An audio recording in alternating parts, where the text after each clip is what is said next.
Okay. Perfect. Again, so welcome everyone. Thank you for taking time out of your night to attend CPIC meeting. This is our fourth meeting of the year.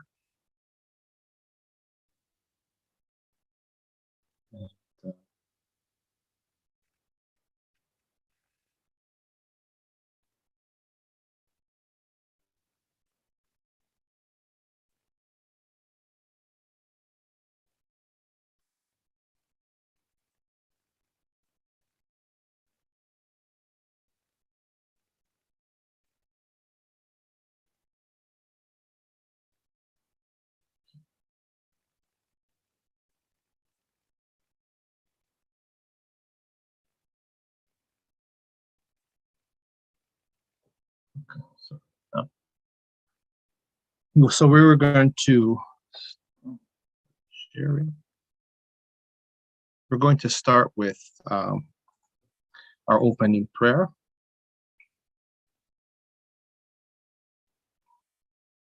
And seeing again, we've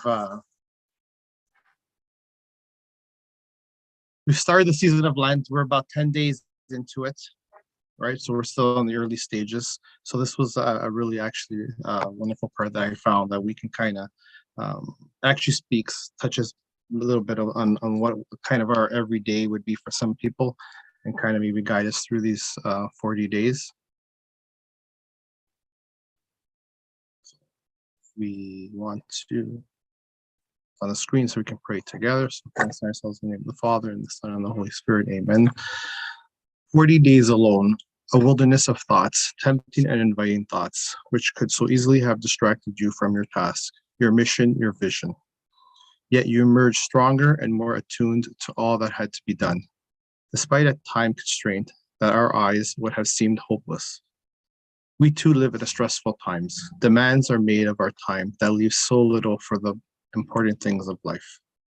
We are easily distracted in the wilderness of our lives. Every call to go this way or that, to turn stone to bread, leap from mountains and do all that would keep us from the truth. We listen to the voices of the world and ignore the one who endured all of this and so much more and emerged triumphant, that we might not have to suffer so. Forgive us, Father, when we get distracted from our task. Forgive us those times when we try to be all the things to all the people and fail to be anything to anyone. Amen. All saints, pray for us. Father, and the Son, and the Holy Spirit. Amen. Go to our land acknowledgement. Jennifer, do you mind reading the land acknowledgement? No problem, Joe.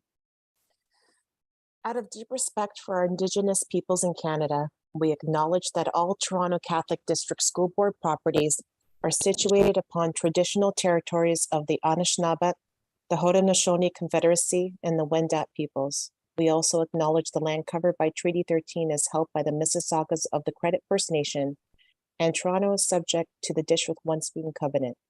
We also recognize the contributions and enduring presence of all First Nations, Métis, and Inuit people in Ontario and the rest of Canada. Thank you.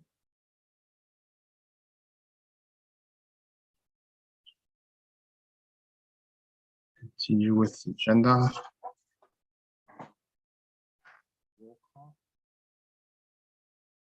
Okay.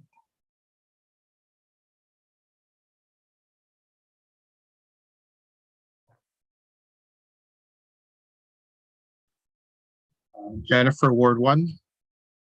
Here.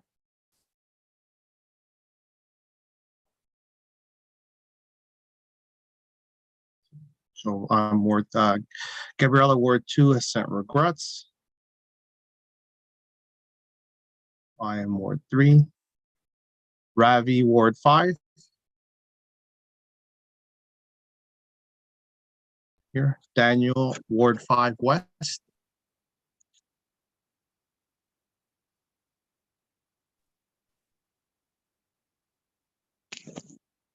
See Daniel's picture.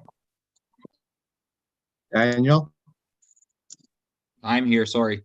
For some reason, my Thank space you. bar didn't work. No problem. Gus, Ward 6. I'm here, Joe, present. Thank you. Lisa, Ward 7. Here. Hi, Joe. Rochelle, Ward 8 East. Yeah, here. Ward 9. Yeah, I'm here. Hi, Joe. Thank you. Brian, Ward 10. Here. Thank you. James, Ward 11 North. Here. Fazzy, Ward 11 South. For secondary parent members, we have Annalisa for Central. I'm here. We have Alicia for East. Okay. Our community members, we have Natalia from Moapsi, Toronto.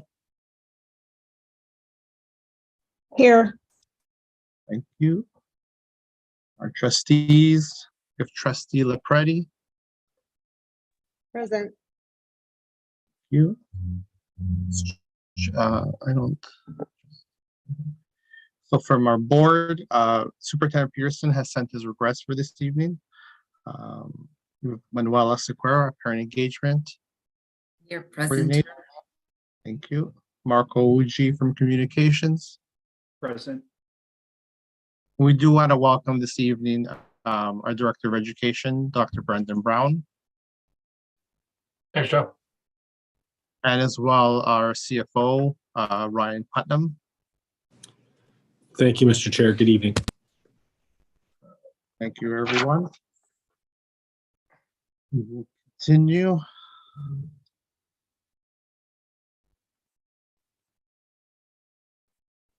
Item.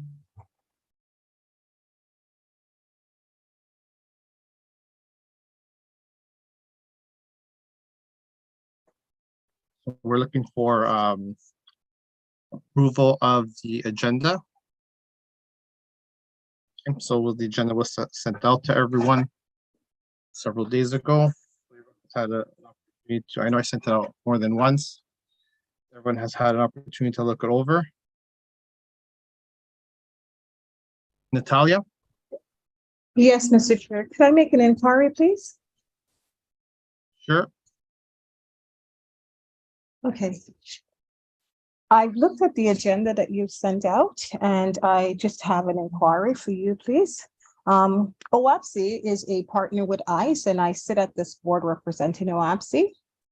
And they've made a request to all boards actually in the province, all 29 school boards, that we bring back a presentation that they've asked us at PIC meeting, but I don't see it here on the agenda. I know it's been going around. A couple of other boards have had it. We're at this meeting and it's not on the agenda. So I'm just inquiring as to why that is. I haven't received any communications, Natalia, from ICE in terms of the need to be on the CPIC agenda. I can ask staff. I know Superintendent Peterson has regrets today, so I don't know if I can check with Manuela, or if I'm not sure if the director has any sense of the topic. Okay, thank you, Mr. Chair.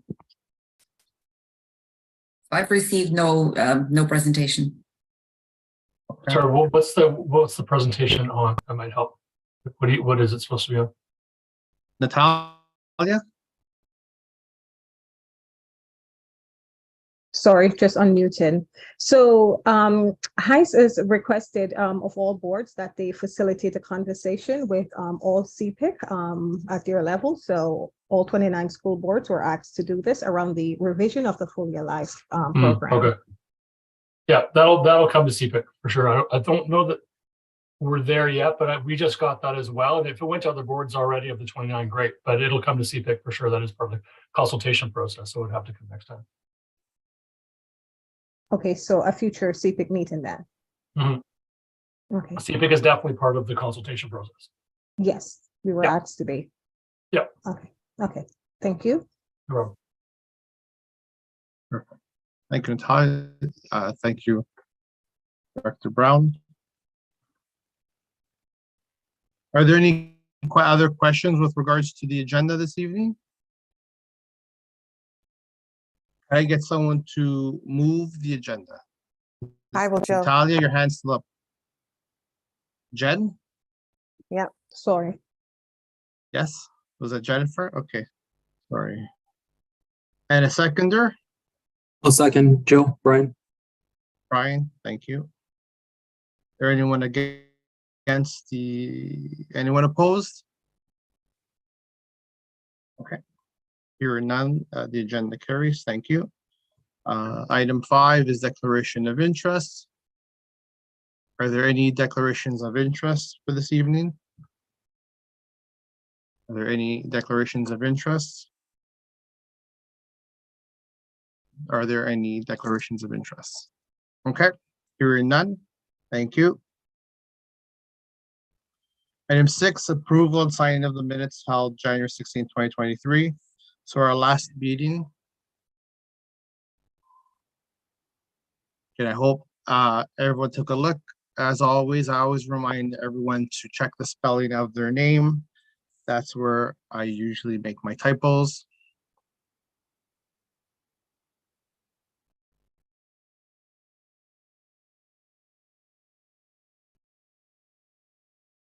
Our last meeting was, we had the parent engagement, the community engagement consultation along with the website update. Are there any questions with regards to our minutes? Can I get someone to move receipt of our minutes? I will, Joe. And a seconder? I'll second. It's Daniel here. Daniel, thank you. Is there anyone opposed? Okay, hearing none, that carries. Thank you. Item 7 are presentations. So we will start with the chair. Okay. Okay, so from our January meeting to this meeting, a little bit more activity on my end from Christmas to January. Still communicating with both the director designate and parent engagement coordinators, both Manuel and Ryan, over items. More communication actually with our executive members. Did have a meeting with with the vice chair and the digital coordinator on separate occasions to discuss items. Attended the OAPSI meeting on the 30th. We chaired the executive officer subcommittee on the 15th of the month. We had a Ministry of Education meeting. So the province has a meeting every 3 months and invites all PIC chairs and board leads. So attended that on the 22nd, and the main topic this time was mental health within our schools, and they provided resources as well. They spoke to the level of mental health that is needed these days. And I think at the same time that we were having this meeting, that was the big piece on the news as well. So you could see that the ministry is always speaking to PIC chairs and again board leads, which means our superintendent of parent engagement and our parent coordinated officer were there at that meeting as well. Attended the Nurturing Our Catholic Community meeting on the 23rd. So that, again, another meeting with Superintendent Kakamo with regards to how we are doing things within our board. Worked with staff for distribution of our Lift Jesus Higher rally tickets. We tried to create the best way to get the message out and to have parents take advantage of the tickets, monitor social media and engaged was appropriate. Reviewed the Google form. Last meeting, the request was to send out a Google form for communication ideas. So I did review that on occasion. We did get one really good answer. So thank you to that member that sent that answer. Reviewed board agendas, watched board meetings, right, when chances arise, prepared our draft minutes for this meeting, and also prepared the March agenda. So it was plenty to do this past that we need into this meeting. Are there any questions with regards to the chair's report? Okay, can I get someone to move the chair's report? I'll move it, Joe. I'll Gus. second Joe. Jen? Is there anyone opposed? Okay, hearing none, that carries. Thank you. So our next will be our treasury reports. I'll turn it over to Gus. Hi, Joe. Sorry, I'm just in my car. Can you just put the form on the screen? Oh, you got it? Okay, thanks. Let me just pull over here. 1 second. Sorry, everybody. Hi, everybody. Okay. I just can't see the numbers, Joe. Sorry. Okay, I can do it if you like. Sorry. So our total expenditure to date is $1,132.41. And so I know it says carry over to next year, but that's our current balance is $89,961.10. The new, I believe, new. Sorry, Joe. I can see it now. Sorry. See it now? Okay. Yeah, I just put my screen over to the landscape view. Hi, everybody. Sorry. So we had some expenses that were incurred over the last couple of months, particularly our mileage expense there. We had some members submit their mileage for the last 2 in-person meetings. We had our printing and supplies expense come out, and that's our printing of our agendas at our last 2 in-person meetings as well. We also had our food and our refreshments be withdrawn from our last 2 in-person meetings. And I just can't see the last item there, sorry.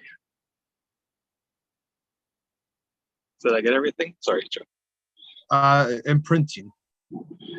Printing, yeah, sorry, I mentioned the printing. Yes, the printing came out from the last 2 meetings as well. Yep, printing, refreshments, and mileage. So our total expenditures year to date is $1,132.41, leaving us a current balance of $89,961.10.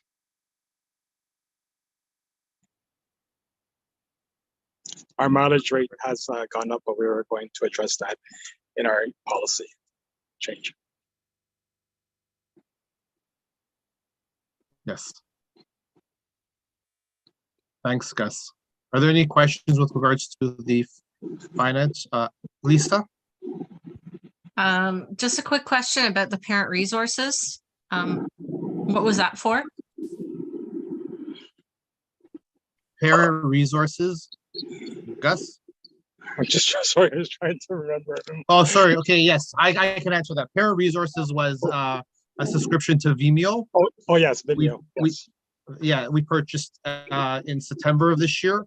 Yes. We used it to actually stream some parent engagement videos that Yes. we had recorded, and we needed the platform to put that on the website. So that's what that is. So that's a 1-year subscription. And the parliamentarians presentation is there as well. Yeah.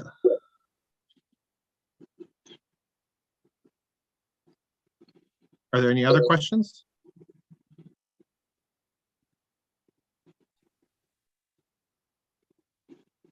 Can I get someone to move the financial report?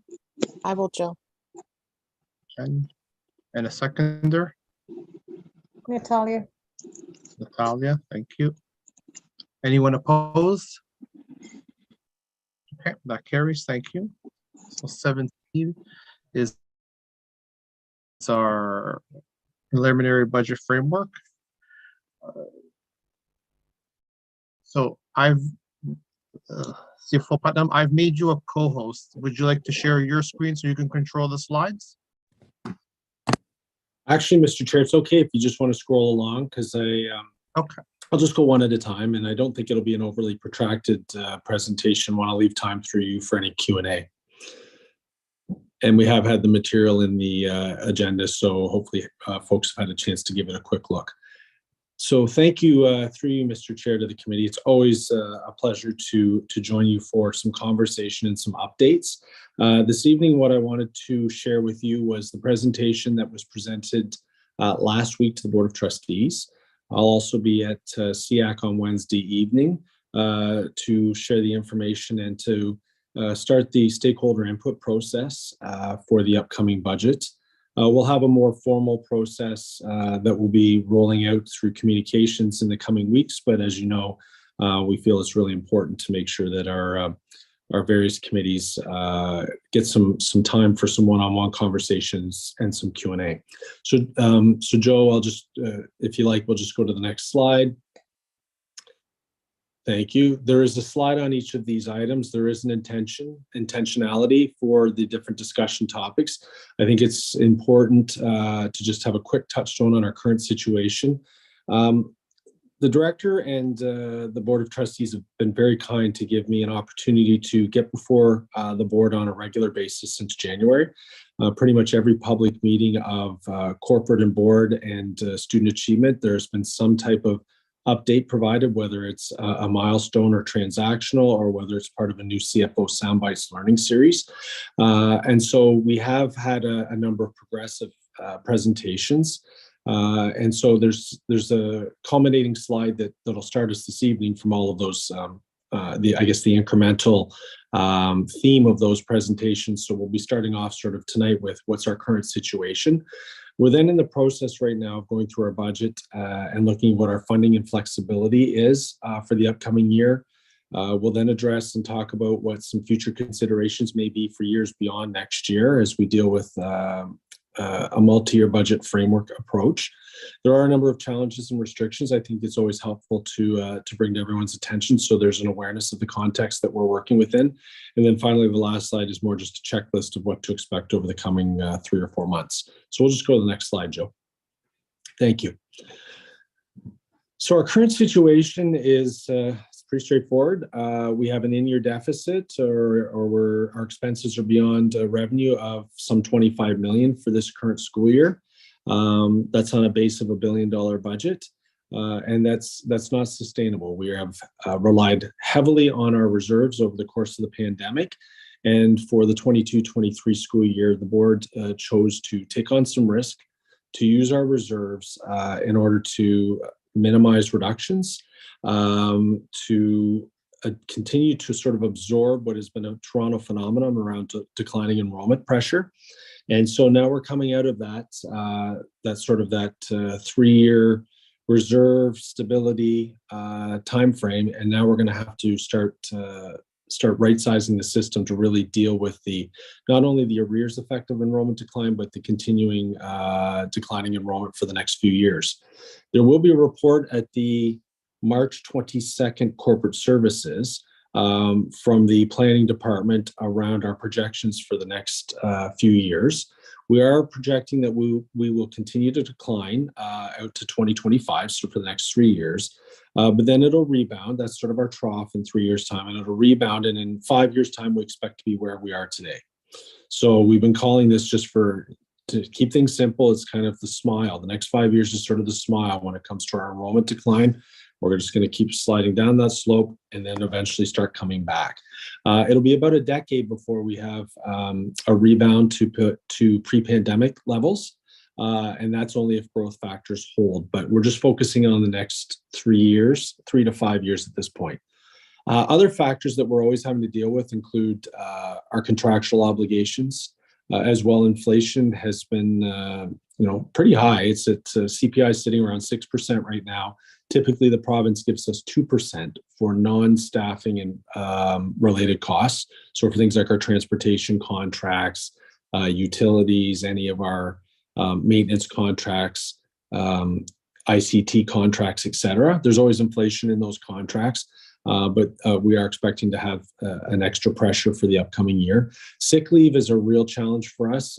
The province continues to underfund boards, even in pre-pandemic sick leave. In terms of the overall plan, we're funded only about 2/3 of what the cost of true sick leave is. And over the last few years, it actually was only about 50 cents on the dollar. So for last year, for example, our funding was around 20 million and our costs were around 40.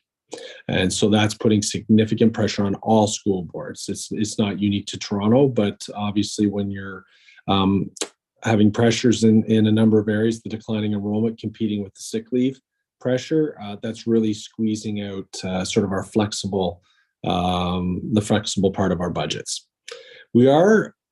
Although we are in a deficit and although we are looking to get that down, we are going to be moving forward and making intentional investments in the area of an early reading strategy in response to the Right to Read report. There was a report at last week's Student Achievement in public on the initial overview and our response to the Ontario Human Rights Commission and the report itself. And so we're going to be investing at least an additional $1 million into the area of early reading strategy, along with hopefully repurposing some positions so that we can continue to focus very intentionally on our reading strategy for the upcoming year. Looking ahead with the enrollment decline, with the investment in early reading, with the inflation, with other pressures, there was a presentation a few weeks ago on our multi-year financial forecast. We're forecasting an additional $10 million in pressure from this year to next, in addition to our $25 million deficit. Okay, so that's sort of our opening position as we head into the budget. We have talked with the board that we feel that a multi-year balanced budget plan is perhaps appropriate. We're not going to get $35 million for next year in terms of reduction, nor do we really want to do anything that's going to sidetrack the necessary work that's going on, not just in the area of early readings, but also in the area of numeracy, our support in terms of student well-being and achievement. So we have proposed that we'll do it over 3 years. The goal is to address the $25 million from this year to next, likely use our strategic reserves to bridge the 10 million. And then the following year, we'll address the 10 million. I am anticipating further pressure of 5 million from next year to the year following. And so we would bridge that again with our strategic reserve. And then we would make the final adjustments in 2025 to level off. And then at that point, hopefully our enrollment will start to rebound and we'll be better positioned. So we are recommending as well that we have a very modest remaining operating contingency. It's about $2.5 million right now, that the board preserve that for any year-end pressures in our current school year. And that our strategic reserves that have been set aside primarily for our IT strategic plan, about 30 million was earmarked for a number of significant infrastructure, and system application projects. We may need to access that probably to the tune of about 15 million over the next 3 years. And then we will have to assess the financing approach for those multi-year projects on the back end. So at this point, Joe, I think I'll move on and get through the material, and then we'll take questions through you at the end. That's probably most efficient. So we'll just go to the next slide, which is our funding and flexibility. So one of the things that we're doing right now, and I'm not a big proponent of the what are we taking out approach.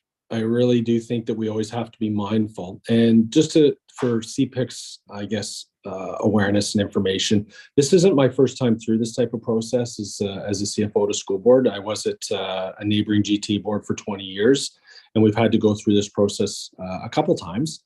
We've had the context is always a little different. There's provincial pressures, there's declining enrollment, there may be restrictions and challenges, and then we just have to work thoughtfully through the process. What I can say, and I've said this in the boardroom, and I'll say this to CPIC, is although those are challenging times, you come out the back end actually a little stronger as a system, right? When you really are assessing your priorities, you're evolving and moving in new directions, and you're revisiting, what we have in our budget today. Everything we have in our budget today has value. It's just from an opportunity cost and sort of a competing priorities perspective, there's a relativity. And I think that's a process that's very healthy to go through, even in years when you're not in deficit. About every 5 years, it's actually a really good exercise to go through and really thoroughly revisit the budget. Our time frame is not going to permit us to go through a full zero-based inquiry, validation, assessment process this year, but we are assessing where our flexibility is. And we're looking at what our maximum possible flexibility is at a high level. And then we'll be making some decisions about how much of what is possible is really practical. And not all of it will be preferable, but we are going to land that somewhere in the neighborhood of making the $25 million of adjustments. One of the things that we also have to keep our eyes on is the ministry funding. The timing of and I apologize for the anachronisms, but just allow me to sort of list them there. The GSN is the Grants for Student Needs. That's the majority of our funding, comes annually. PPF is partnership and priority funding, which is the little pockets we receive from the ministry for special priorities and projects that are of sort of the flavor of the day. So right now we've been receiving funding for math, for example, the math renewal strategy. That's also where we've been receiving our COVID funding over the last couple of years. LRF is the Learning Recovery Fund, which has been continued by the province for this year. We are hopeful that it continues for next year. And then SSF is support for student funds, and ISP is investment in system priorities. Those are two funding streams that were bargained at the provincial table a number of years ago. SSF with the teacher unions and ISP with our support staff unions. And those support a number of positions that are in the budgets and have been for many years. The province is not necessarily in a position to give us our grants by the end of March, as we typically will receive them. It's tied up sort of going through the legislative process and other considerations, but we are anticipating a planning memo. And why that's important is that our staffing timelines start in March.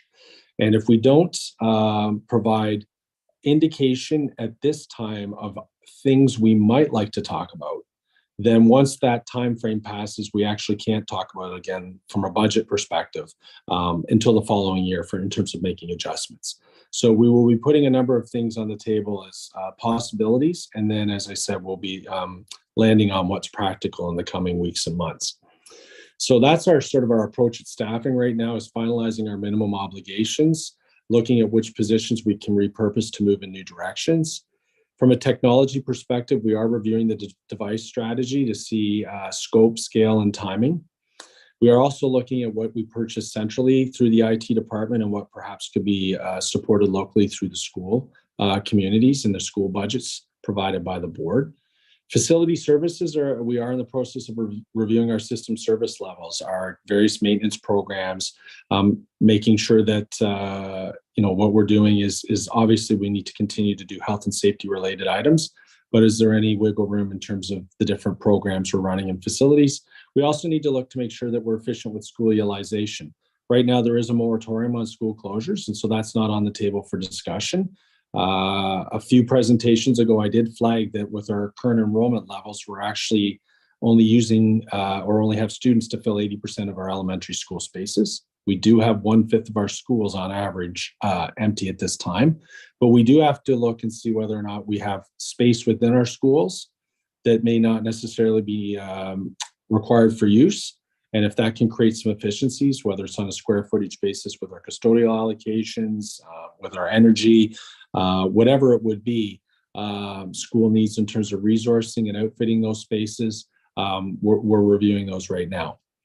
School budgets, we are doing an assessment of the school financial capacity for all aspects, everything from the block budget to the EPAN to Indigenous funding that's provided, special program funding, urban grant funding, CSPC capacity, school generated funds capacity, just so that we can really make sure that there's an understanding of the sufficiency, the quantum that's provided, and the possibility of integration, not just with central supports, but possibly from an equity perspective, making sure that all communities are on as equitable a ground as possible, not necessarily equal. Academic services are reviewing all their different initiatives for alignment, for synergy, for integration, and possible redirect in new directions and new priorities. Transportation, we are reviewing right now some limited bell time optimization opportunities. So in other words, bell time changes to allow us to be more efficient with transportation. There are restrictions right now where we have very narrow bell time windows available to us. However, if there's anything that can be done to gain some efficiency, not only financial, but operational, when you are taking routes off the road, you're reducing driver shortage pressures as well. And so that's one of the things that we need to be continually looking at.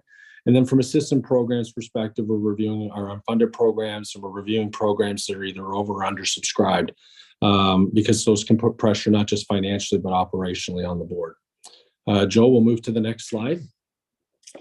And as we do, I should mention that slide that I just reviewed, that's pretty much where we're looking for our flexibility this year. That's where the 25 million is probably going to have to come from.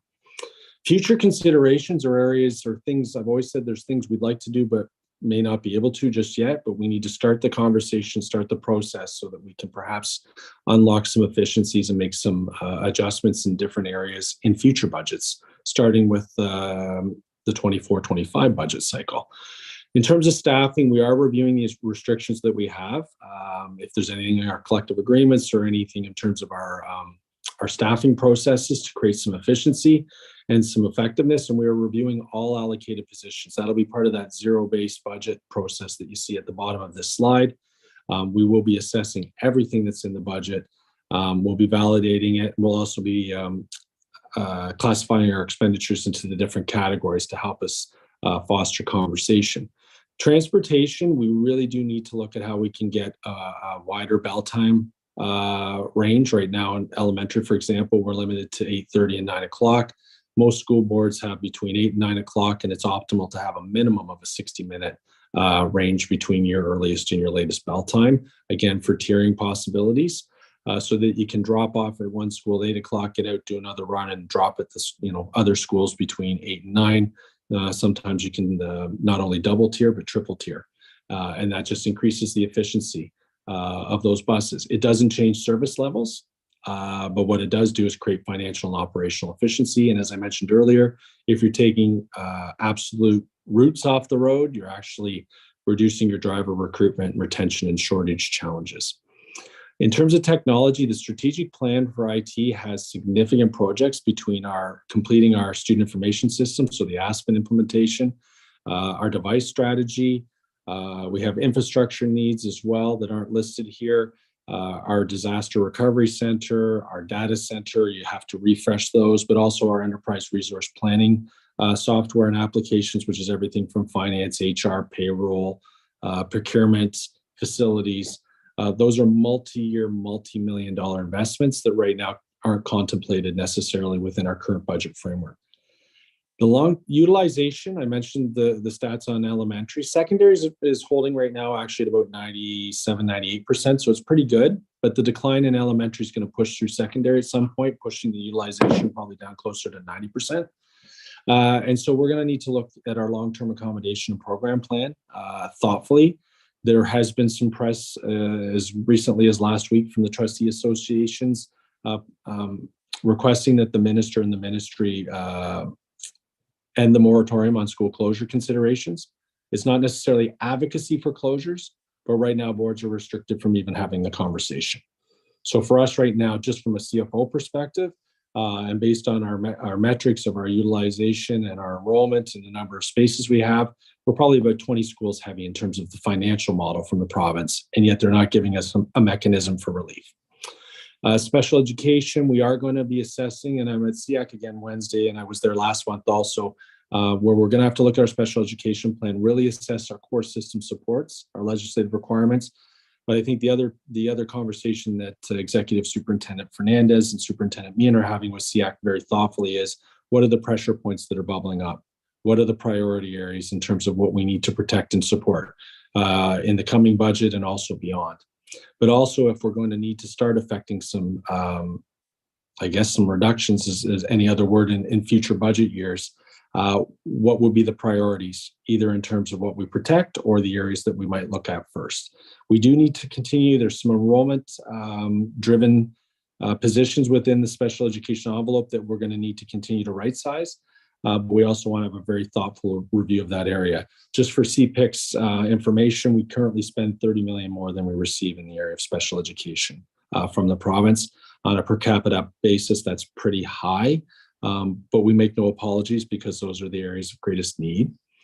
And you'll see later under challenges, I flagged that our demographics in Toronto and the size of our ecosystem really also bring different and more pronounced needs to our special services table. And so again, that $30 million is nothing we need to apologize for.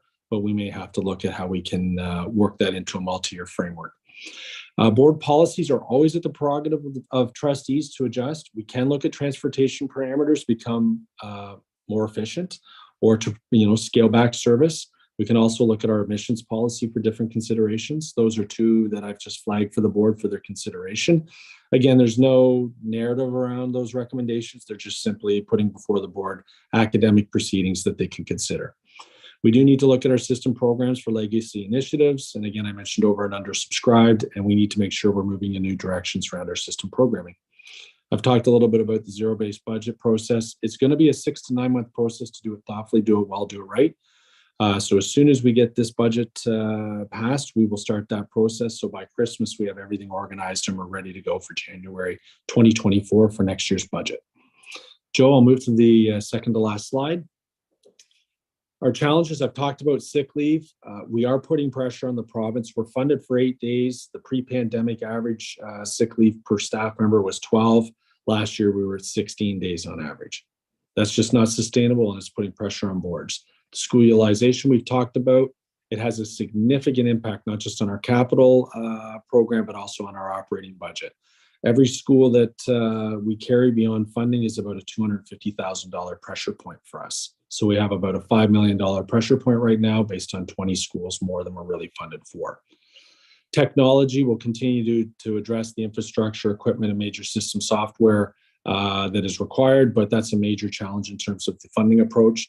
Again, I've worked through this where you can continue to keep the momentum, but also we'll have to just review scope and scale of the different initiatives. Transportation, we are anticipating funding reform from the province this year. There's going to be more a standardization of parameters that the province funds, and then boards will be left to their local discretion in terms of what they implement. For us, I'm not sure what that'll look like. There has been a sort of an informal commitment from the province that there will only be upside for this year, and anybody that might see their funding levels decrease would do so sort of on a diminishing basis over the next 3 to 4 years, kind of like they did with HNA a few years ago in the area of special education.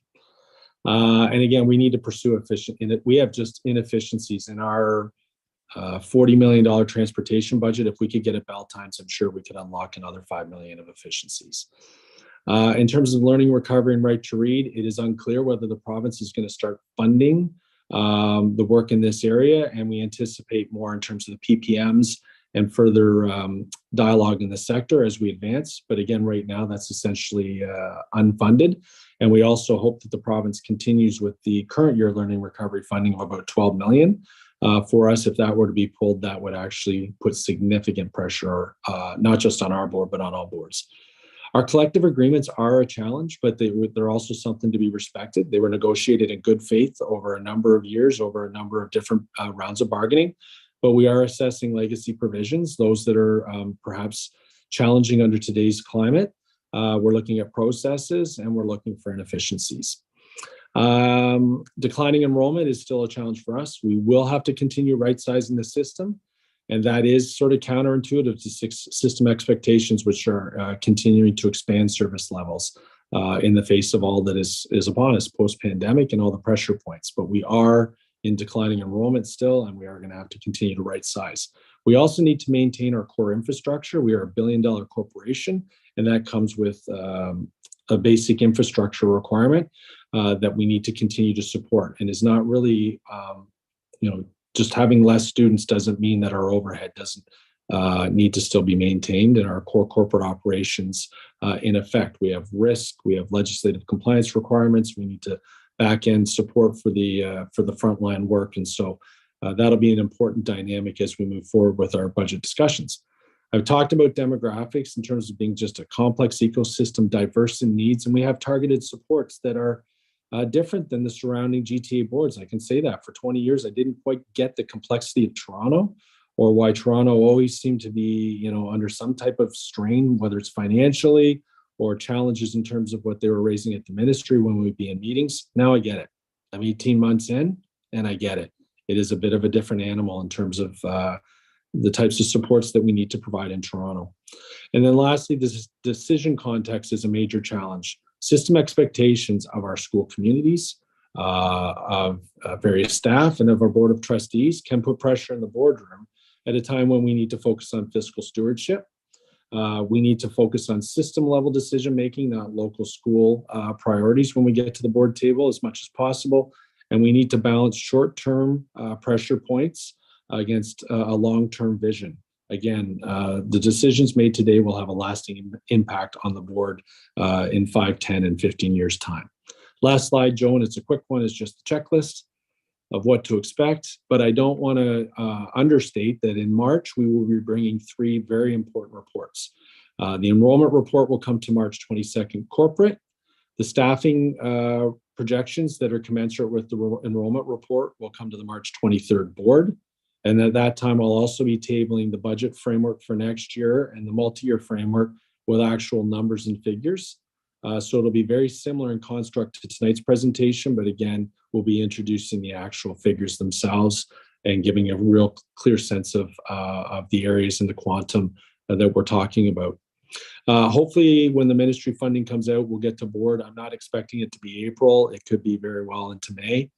A really important report, perhaps the most important, is our mid-year, our Q2 report for the current school year. So that's February 28th. That's the 6-month mark, because that gives us a really good opportunity to then forecast where we think things will land for year end. And that also informs whether we have budget pressures in certain areas or opportunities that we can look at for the upcoming budget.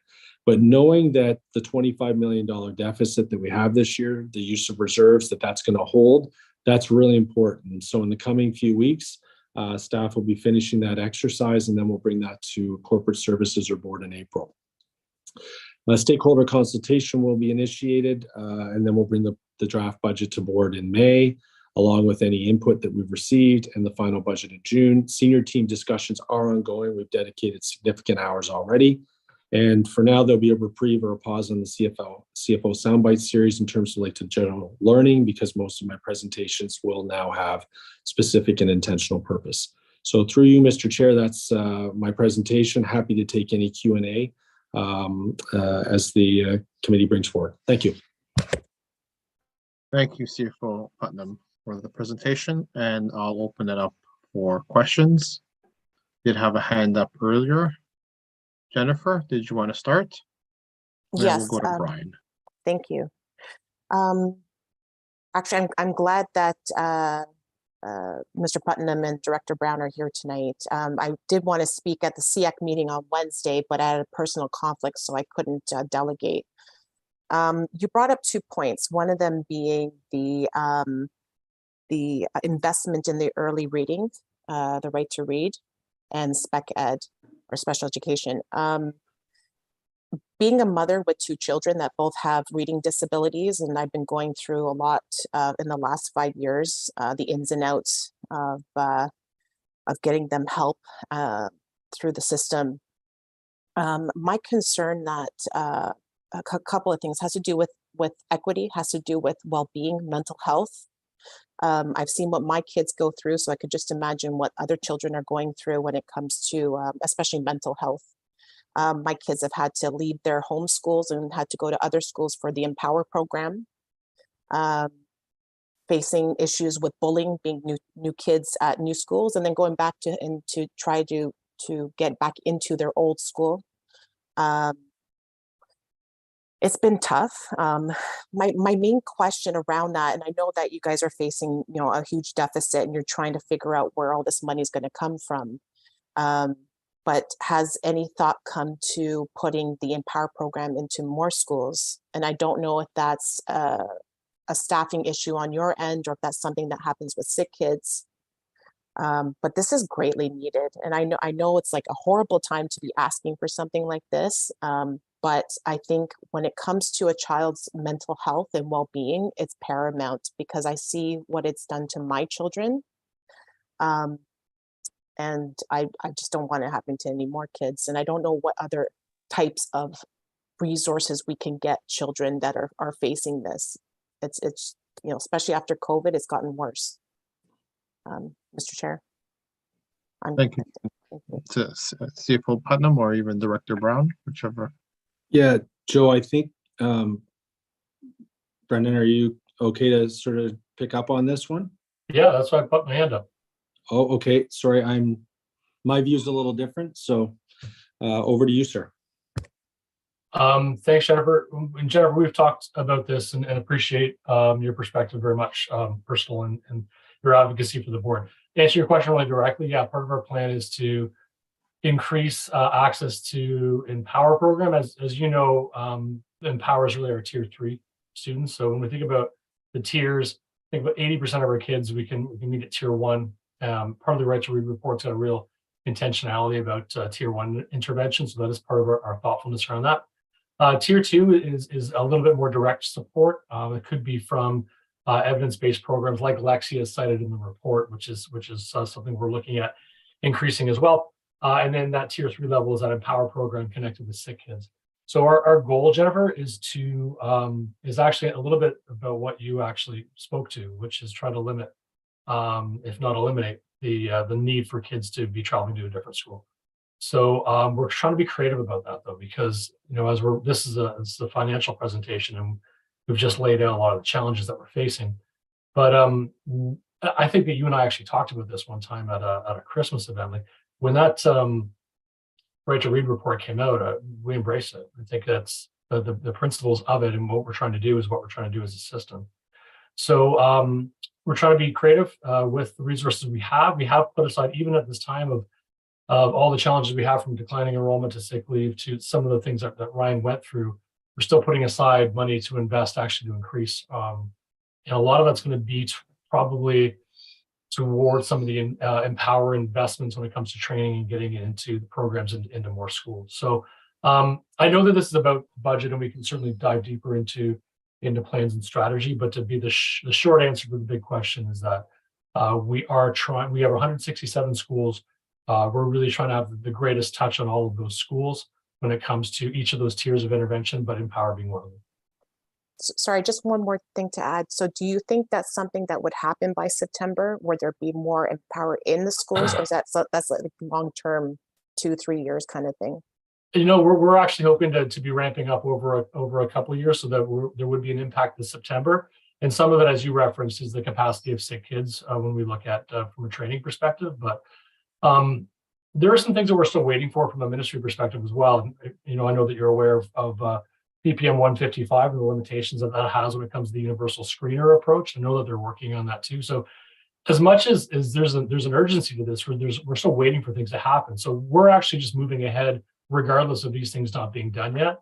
But our goal is to try to increase the amount of sites as much as we can over the next couple of years. I mean, we won't be able to go from what we have now to 167 in September. That's not reasonable. But we are going to try to see how we can maximize our current resources to be able to get in as many schools as we can. Well, I thank you very much. I know I delegated on that, I think it was last year, and that's something that we have requested, that whatever the board could do right now outside of what the ministry is going to hopefully come up with. I'm glad to see that something's being done now. Thank you. Well, thanks. And actually, to your point, we've kind of been waiting on some of these things, and we just thought we can't wait. Like we just need to. So that's why, when we're thinking about this upcoming budget, and we brought that report last week, we are thinking about, what are we going to do regardless of where the ministry's at on this, because we see the urgency as well. Thank you. Thank you. Now over to Brian. Thank you. Yeah, I had 2 questions. The first was, Ryan, you mentioned possibly some of the deficit would come from the IT strategic plan. Can you specify exactly, is that going to impact the rollout of all the tech that's going out to the grade 6s, and then the future rollout of the other laptops and Chromebooks to the rest of the grades? Yeah, thanks through you, Joe. Thanks for the question, Brian. Yeah, that's under review right now to see what scope and scale is possible. The sick leave pressure is actually is interrupting what was a planned funding stream for that program, but we're thoughtfully reviewing and discussing it at the senior table, and we'll have more on that in the coming weeks. Thank you for that. And my second question was, with regards to staffing, is the board going to revisit, the fact that it's paying teachers at 44 schools their full salary, and yet they're not working 2 hours a week? Is that something that's going to come up during negotiations for their contract? Through you, Joe. Thanks, Brian. So for those that aren't familiar, Brian's referencing the International Languages program in our elementary schools as part of our day school program. Right now, we're assessing all programs, Brian, having careful and thoughtful considerations and conversations. Some of it, as you referenced, will be through the bargaining process, and some of it will be continued board discretion in terms of the priorities that we invest in. So more to come on that in coming weeks as well. So just to follow up, is that something that the board can take away, or is that something now that that's been negotiated in the contract and it has to be locked in?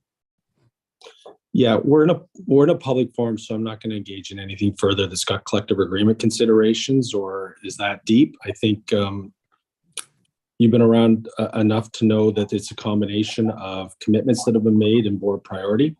And we're still assessing all options, but we're not signaling that we're going in any particular direction at this point. So I'm not going to answer anything further this evening on that.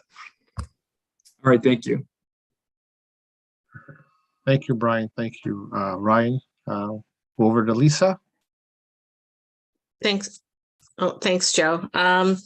Just a couple things. I know you brought up the Aspen program, and I know it's been really challenging, at least at the schools that I'm familiar with, and I can only assume that that's spread across all of the schools. It doesn't work the way the previous programs did, and it's creating a lot of extra work for staff who are already overworked and spent, and just the ramifications of that on the school in general, and then bringing that to just staffing models too, and concerns with the increases of all the pressures, especially mental health of students, and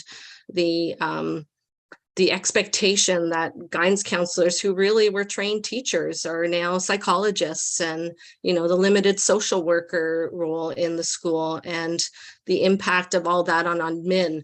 And I know this is just kind of an overall, I really appreciate the hard choices you guys have to make, but just how those strategies will fit in to planning in the future.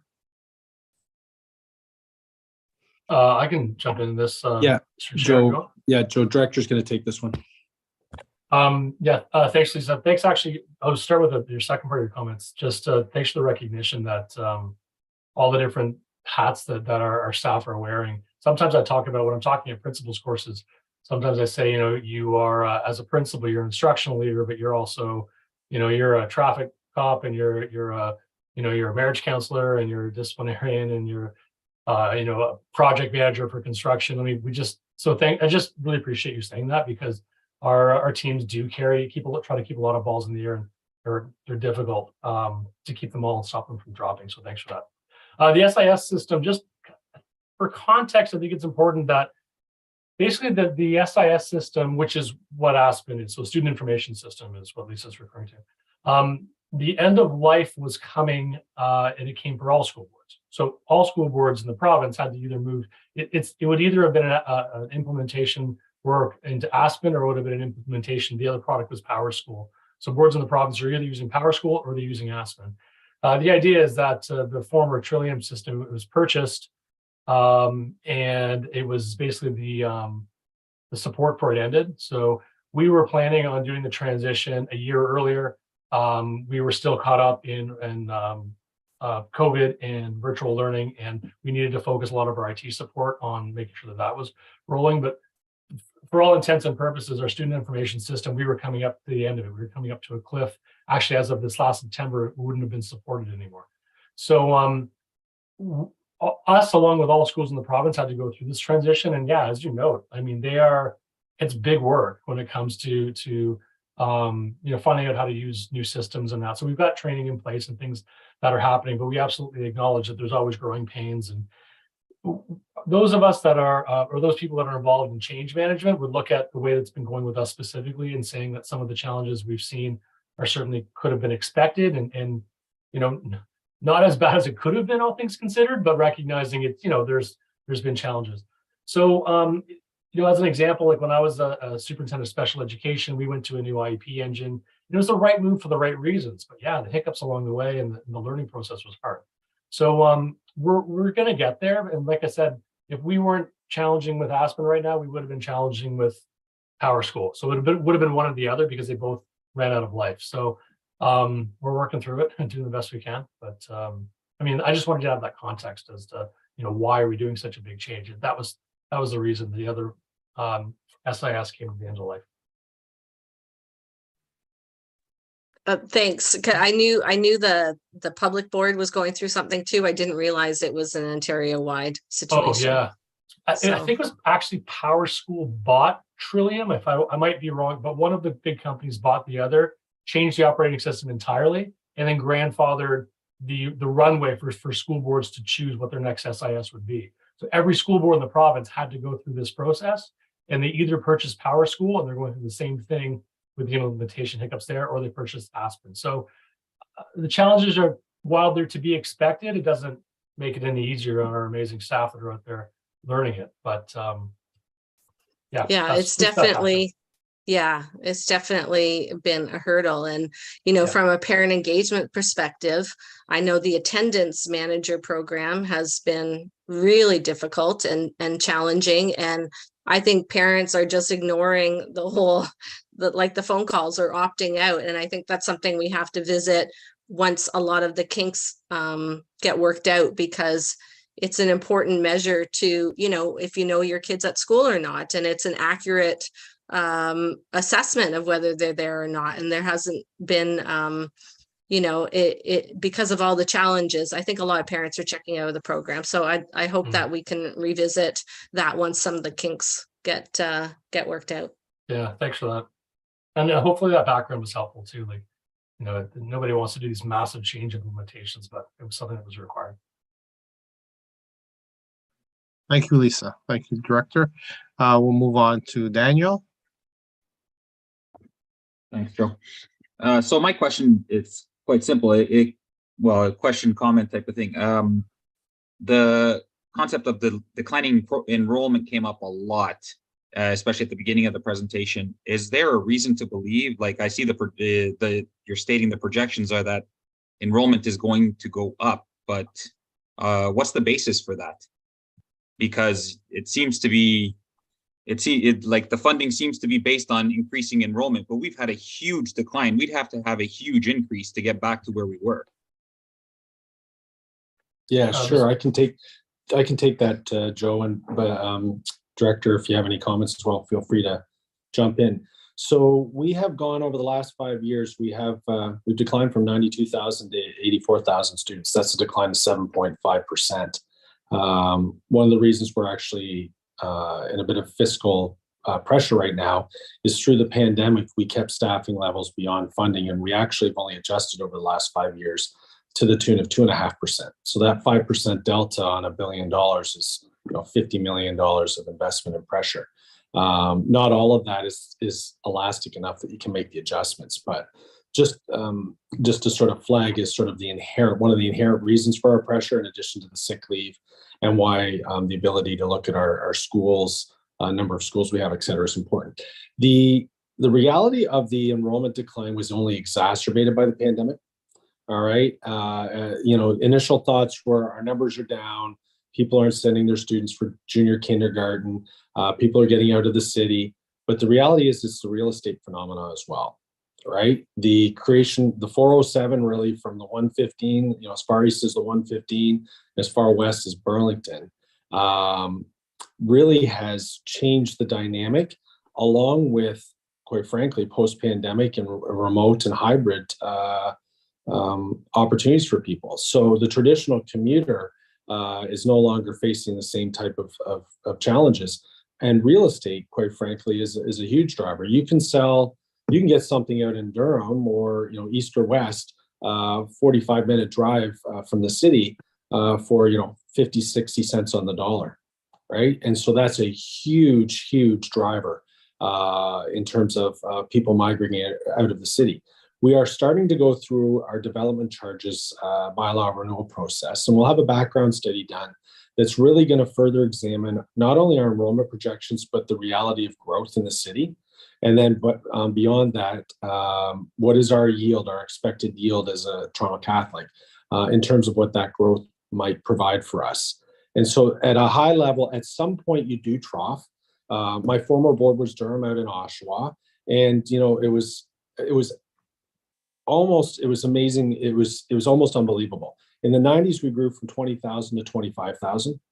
From 90 to 2000, or from 2000 to 2010, we actually dropped right back down to 20 again. And then the projections had them back past 25,000 again, after the 407 pushes through and the Seton lands come on in North Pickering, et cetera.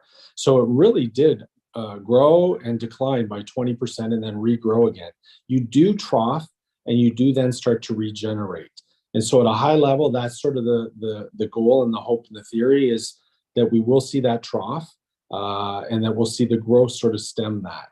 Whether or not the exodus out of Toronto and the real estate phenomenon subsides is difficult to predict.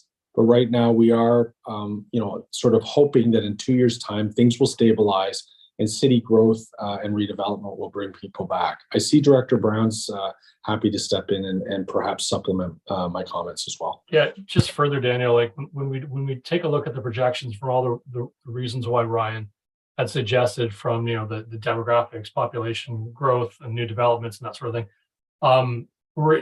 they do a really good job about being able to predict how our numbers are going to go. Where that it didn't fail us, but the pandemic imposed on us. It was 2 years ago when we went down. We were projecting to be down, but we went down by just over 4,000 students, and the Toronto District Board went down by 12,000 students. And that was not planned for at all. It was pandemic related. And then we started to track their Ontario education numbers, OEN numbers, and we found that they were popping up in Niagara, in Waterloo, in Barrie, and directors from all those areas. Durham went up. I mean, Niagara and Durham, their population went up for the first time in 10 years. And a lot of that was being tracked to students who were in Toronto. So people either moving out, buying their first home, moving home, cashing in on their Toronto. But that idea, as Ryan said, of not having to be in the office on a daily basis anymore just changed things. So when we're looking at being funded per pupil, and we lose 4,000 students to the tune of 13 and a bit thousand a student, it's a big hit for us. And but it wasn't a Toronto Catholic thing; it was really a Toronto specific thing because, like I said, TDSB went through that to the tune of 3 times, as they would because they're 3 times the size of us. So that was an unanticipated challenge, which certainly hurt us from a financial perspective. And as we look at some of those trends, though, in that data, we are anticipating the numbers to go back up again, which will help us to stabilize. But we really did take a big hit through the pandemic. And even though we are funded per pupil, we did make commitments to try to maintain, certainly from a staffing perspective, as best we could throughout it. So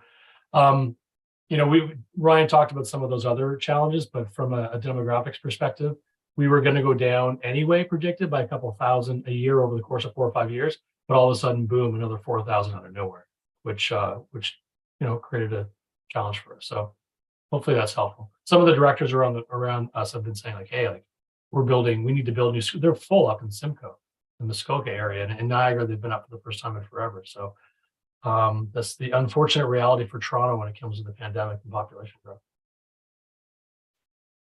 Thank you, Director. I'm going to sneak in a question before I go back to Lisa and Jen. The last time our board suffered a deficit in budget was 2015, 2016, I believe, or 2016, 2017, one of those 2 years.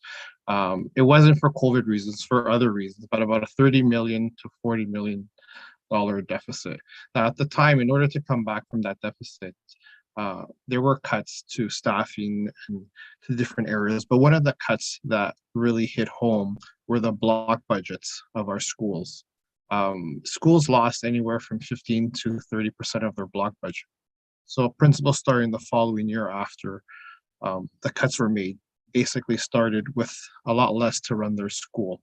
And at the same time, the EPED program kind of was born to kind of supplement those schools that were in need.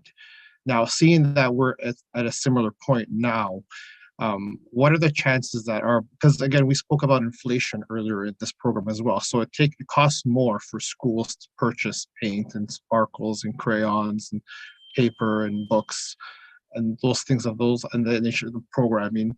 What are the chances that our block budgets at the school level are impacted again with this deficit?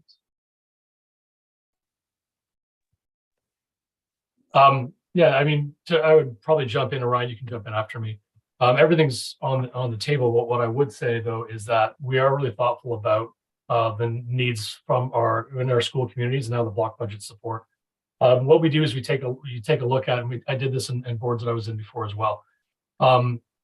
We wouldn't be looking at taking a reduction in block budgets at the start of the year. We recognize that the top ups, what schools start with is what we anticipate that they need. And what we're not looking at changing that. What we would be looking at is utilization and understanding what the plans are for budgets. So when we're rolling, when funds are rolled over from a block budget perspective, there'd be conversations to be had at the local level because, but we recognize what schools need and want to make sure that they have what they need at the beginning of the school year. So we're always looking at that as a thoughtful look at, but we also want to make sure that our schools have what they need. So Ryan, do you want to add to that? Yeah, I thank you, Brendan. I think what I would offer is part of the sort of the overall assessment of our school financial capacities to make sure that we're really not only, Joe, providing a sufficient amount of funds to each community, but that it's equitable. And EPAN was certainly a goal of the board. 50% of our schools receive EPAN in some form of allocation, but we want to make sure, especially when we're so tight financially, that funds are being targeted to the highest yield strategies, right? And you talked about some of the things that the schools may be doing at the local level, but it may also be time for us to evolve practices, the days of needing to print off workbooks, et cetera, et cetera. As we roll out the device strategy, there's relief on the schools in terms of their technology purchasing needs. I think it needs to be thoughtfully reviewed. I have sort of gone through a process where you also have to look at the context and the composition of what you're asking schools to be responsible for and what you do centrally, right? And that mix, and that's why it's not helpful to compare board to board. It'd be no good for me to say at Durham our number per pupil was this, when contextually we might be asking more or less or covering more or less centrally. So that's an important conversation. The one thing I think warrants review though is our practice, and Director mentioned this, was making sure there's an intentionality in terms of the use of the funds and stronger alignment with the school improvement plan, aligned to the board improvement plan and the use of those monies. The year-end carryover has sort of become a practice now where there's significant accumulated funds rolling over, like to the tune of 4 to 5 million, or about 50% additional in terms of what the annual allocation would be. And we really need to make sure that when every dollar counts, when every 50,000 is an EA, when every 100,000 is a member of our social worker team or our special services team, we need to make sure that there's synergy. And so, across 200 schools with competing priorities, which we need to support local autonomy, absolutely, and have discretionary spending. But we also need to look at that relativity, that opportunity cost, and that synergy right now to make sure that we can protect the supports and services that are needed. So I'm not signaling that there'll be a reduction, Joe, but I do think, as the directors indicate, everything's got to be on the table so that when the whole is the sum of its parts, that everything is maximizing return. Thanks. Thank you. Okay, we'll go over to Lisa. Just quickly, wondering about the impact of those two mandatory unless opted out online courses. I was watching, I think it was one of the special committees, and I know you were speaking, Ryan. And I just wanted to see if I understood it correctly, that we're in jeopardy of losing money if students opt out of the online because the ministry has cut back some of the funding, but maybe you can just clarify. I'll just take that really quick because Lisa, because you said quickly, so I think I can answer it quickly. Yeah, you've identified it exactly. Those classes were funded at a higher, for online classes, we're funded at a higher students per class rate. So when students opt out of it, then they're in the 1 to 23. So as opposed to a higher level like 30. So that delta difference is where we lose funding. So I think I said in the boardroom, just because I want to be really clear about it when somebody asked it last time or the meeting before. Let's just say all of our students in secondary school opted out of that. It would affect us financially negatively because we would be having students in classes of only 23 when some of their sections or 2 of their courses would be funded up to the 30 or 31. So when students opt out, it does hit us financially because we're not funded to take care of it. So you're right. What you said is accurate. And when students opt out, that there is a potential revenue loss. I think like for us in the $2.5 million range, if students were opting out. So I know the minister goes up and would say things like, we have these e-learning mandatory courses, but of course people can opt out, and that's fine, and students can't. But the funding formula doesn't change for us. So they will be in classes of 1 to 23 when we're not funded for that. So there's a financial hit first. Okay, I think that would be important for parents, especially this group, to know if there's any advocacy we could do on that behalf, because that's concerning when I heard that. Yeah. Did that explanation make sense? So Yeah. we're funded? Yeah, I got it. It's just, I don't think, I just happened to tune into that committee and heard that. And so that was a little startling to me. I thought if they opted out that you would receive full funding because now they're in one of those in person. Okay. No, yeah. The funding that comes to us is assuming that every student in secondary school, 2 of their classes will be at that higher ratio. So our funding, it doesn't matter what they take, that's sort of what our funding is, what it is. So we're funding with that assumption, even if they don't take it. And that's relatively new because he just implemented, right? That's right. Okay. I'll add that to my list for Stephen Lecce.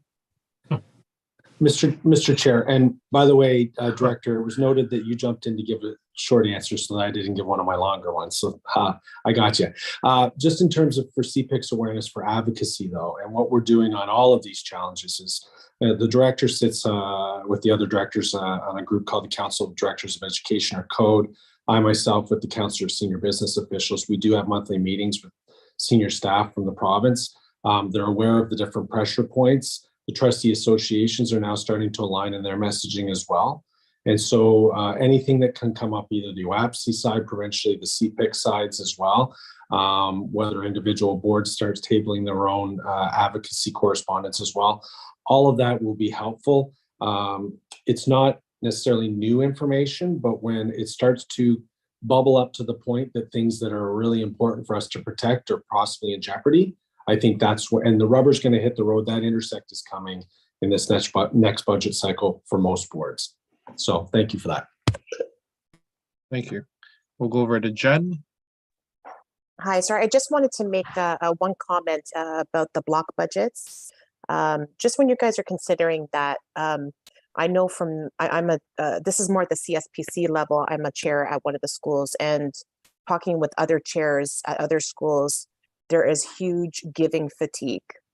And I think part of that is due because there's a lot of fundraising going on in schools to make up sort of the gap that they're feeling because they need to spend more within the school for whatever reason. They need tables and chairs, or they need other things that within the school. But I know that I've been hearing a lot of this giving fatigue.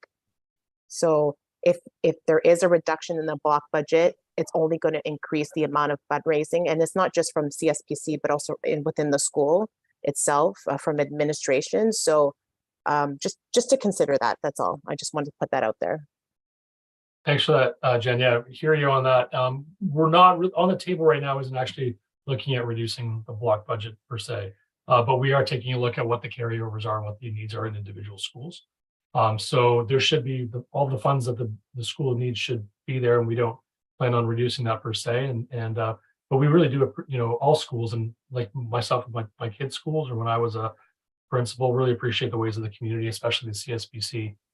CSPCs kind of get together and really focus on support, so that's appreciated. But we're in a different spot right now, especially in society and the way things are. So I definitely hear you, and thanks for that. Thank you. I think this is our last question of the night from John. Thanks.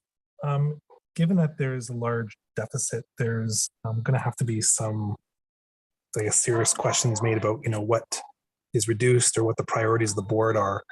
Are those clearly going to be outlined for parents as part of the consultation process to say, would you choose A or B or whatever it is? So it's clear in terms of the things, because the board's been here before in the past, and those are the kind of things that actually have to be put out there and made decisions, because this isn't going to happen by moving a couple accounts around. There's some substantial things that have to be done, and as far as I know, the board's done as much optimization as we can in the past, trying to find that proper spot for number of teachers per classroom and per school. So I don't think there's much more to squeeze out of that lemon. So what's the plan around how it's going to be presented to the stakeholders and school communities to kind of provide some direction or thoughts back to the board in terms of its next steps? John, I think I hear you about the idea of what's been done in the past and optimizing, and you're absolutely right. And that's why a big focus when we and Ryan and I both did talk about the fact that during, even though we had this unexpected and quite large reduction in students in enrollment, we carried in order to minimize disruption as best we could and maintain as best we could. So this process, at least this year, particularly, there's going to be some look at a whole bunch of different areas, but the biggest focus is, and I want to be thoughtful about the use of language. We even talked about it today with senior team. This is really less about reductions or cuts and language like that. It's really around just aligning what our enrollment is to what our staffing is, because enrollment dictates staffing. So it's really more about right sizing. So that's kind of, we're gonna be able to right size within the context of what our staffing is for, and it's going to take us a lot of the way there. But there are other things to think about, but that really is really the appropriate approach to what we're taking a look at. What's the enrollment? How does that drive our staffing? And then we're kind of moving forward in that way. So Ryan, you want to take it from here? Yeah, I think just two things. I'm going to even tie it into, Joe, your question earlier of 2015 and the deficit. At that time in 2015, you were looking what's really called a systemic deficit. The board had made choices and was spending beyond in a number of areas, and had then the ability to make adjustments at their purview quite quickly over the course of a couple of years. We're now facing sort of like a combination of systemic and structural, right?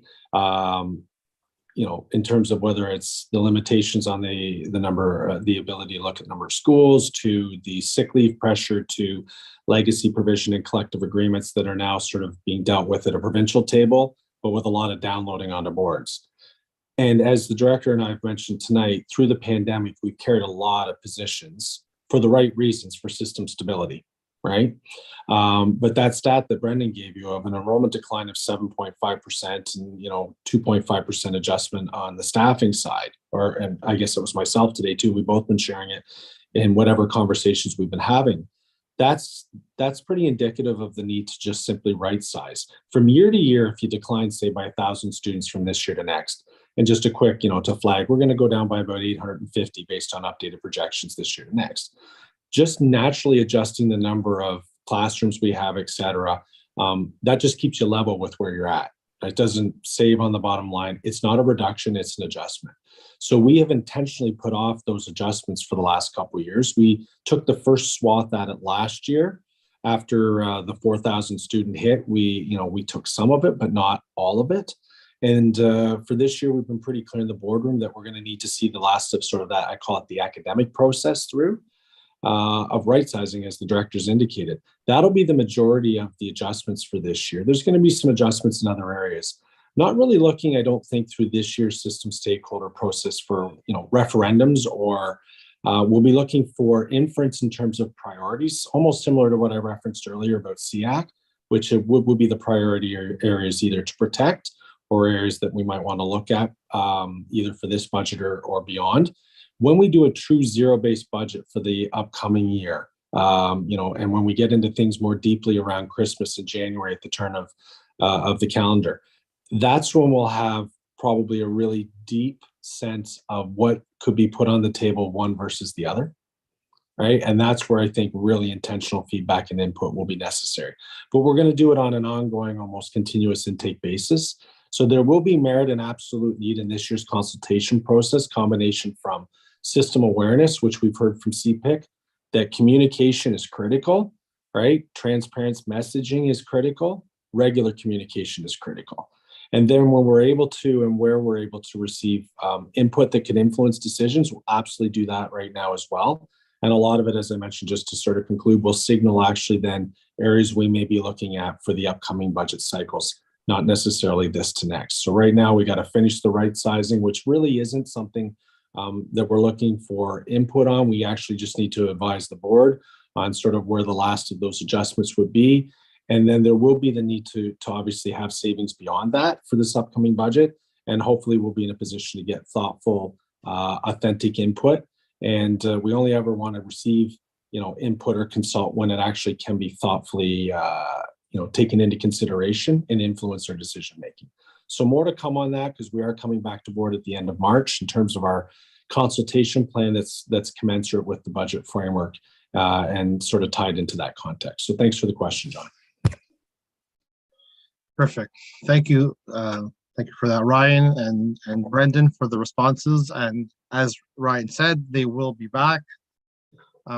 So there'll be another opportunity to continue to ask questions, to continue this consultation. Thank you very much for the presentation. So seeing that there are no other questions, no other hands have come up, I'm just going to ask someone to motion receipt of the. I will, Joe. And I'll second it, Joe. Gus, is there anyone opposed? Okay, so hearing none, that's received. Thank you again, CFO Ryan Putnam. It was a pleasure. I think we do appreciate the fact that you're doing this process in steps so that no one is being caught off guard, but that we're always kept in the loop. Thanks for your time, Mr. Chair and committee. Always a pleasure and a privilege. I'm going to stay with you, Joe, just for the meeting. I think there's a couple other, or maybe at least one other item that's germane to one of the areas I support at the board. So I'm happy to stay online while I do some work. Not a problem. You're always welcome to stay. The more the merrier, we say around the CPIC table. We also actually, while we're saying, we just want to say welcome to Trustee Rizzo, who just popped up on the screen. It's also always a pleasure. Thank you. Welcome, Trustee Rizzo. Okay, so back to our agenda. We are on item 8. No, we have no delegations this evening. Item 9. No unfinished business. No notices of motions for item 10. So item 11, communication received. So this will go over this quickly. Again, this is a reminder to all our CPIC members. This was our consultation at our January meeting. Shazia Lajos came and presented with us the community engagement policy, T07, the current policy and proposed revisions. An email did go out to all our members to complete the survey. So this is me now, again, reaching out to all the members to revisit the documents, the current and the proposed, and to complete the survey. Again, as you know, as stakeholders of the board, again, we have this opportunity to give our perspective. And if we choose not to, then we can't complain after the fact. So this is an opportunity for us to, again, put forward our opinion, our thoughts, and that is what they're looking for. I think maybe, Marco, do you have any comments on the survey this evening? No, thanks. Thanks once again for having me this evening. The only thing I just wanted to share was that, it's just a reminder that we did meet with CPIC, WAPC, and SEAC. And as part of the motion, the survey was sent to CPIC, CSPC chairs, OAPC, SEAC advisory committees, and principals for input, and it closes at the end of this month.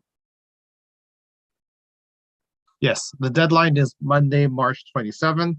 So this gives you reading material for the March break. and then survey to be completed. Rochelle, question? Can parents fill out that survey? Because I looked into that survey, it only gives you a multiple choice question of whether you're a CSPC rep or a committee rep, but it doesn't let you check mark a parent as an option, like if it's a parent that's not in a committee. Can parents fill out that survey? I don't recall, but what I can do is I'll take the notes down and share it with. Oh, Marco, you muted yourself? Sorry, the my laptop is a little bit wonky. I'm trying to get a replacement. So I was just saying that what I can do, because if the option of choosing a parent it does not appear there, then I would assume that that would not be an option. But just to provide you with clarity, I will check with my team, and I'll be able to share it with the CPIC chair for follow-up, seeing as the next meeting will come after the deadline. Perfect. Thank you for that. Jennifer? Yeah, actually, I have a concern with that. Again, I'm a chair and I'm talking with other chairs. I know this is at one of our last meetings, Shazia said that in the motion from the trustees or a board, it only stipulated to CSPC council so that it wouldn't be sent out to parents. And I know that some chairs wanted to send out that survey to parents so that it got out to our parents. And unfortunately, their efforts were shut down. And as a parent, regardless of whether I'm on a CSPC or not, I want to know what's going on. And if a survey like that is going out when it comes to community engagement, parent engagement, I think I have a right to know what's going on. And I find it a little frustrating that there's this barrier there. That's just my comment, my 2 cents. So thank you. Thank you. Thank you for sharing that. I would, I think in this situation, I would just go by the motion, which states that it went specifically to those groups that I mentioned earlier. With the parents not being a part of that group, that could be the reason why it didn't go there. But I will express your sentiments. Thank you. Marco, sorry, just one more thing. Do we know what the response has been so far? Like, do we have an idea? I know that we have had engagement, and we'll be able to share results like that afterwards. But it's the web team that's responsible for that. I don't have access to that information. Okay, thank you. Thank you, Marco. John?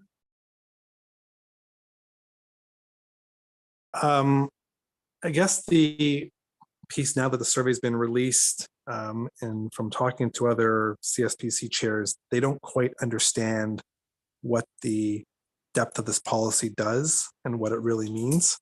And I think we've had this discussion before around when communications go out, that we need to kind of work on making things crystal clear of what is it you're being asked for, how does it impact you and your school community, and then what do you need to do.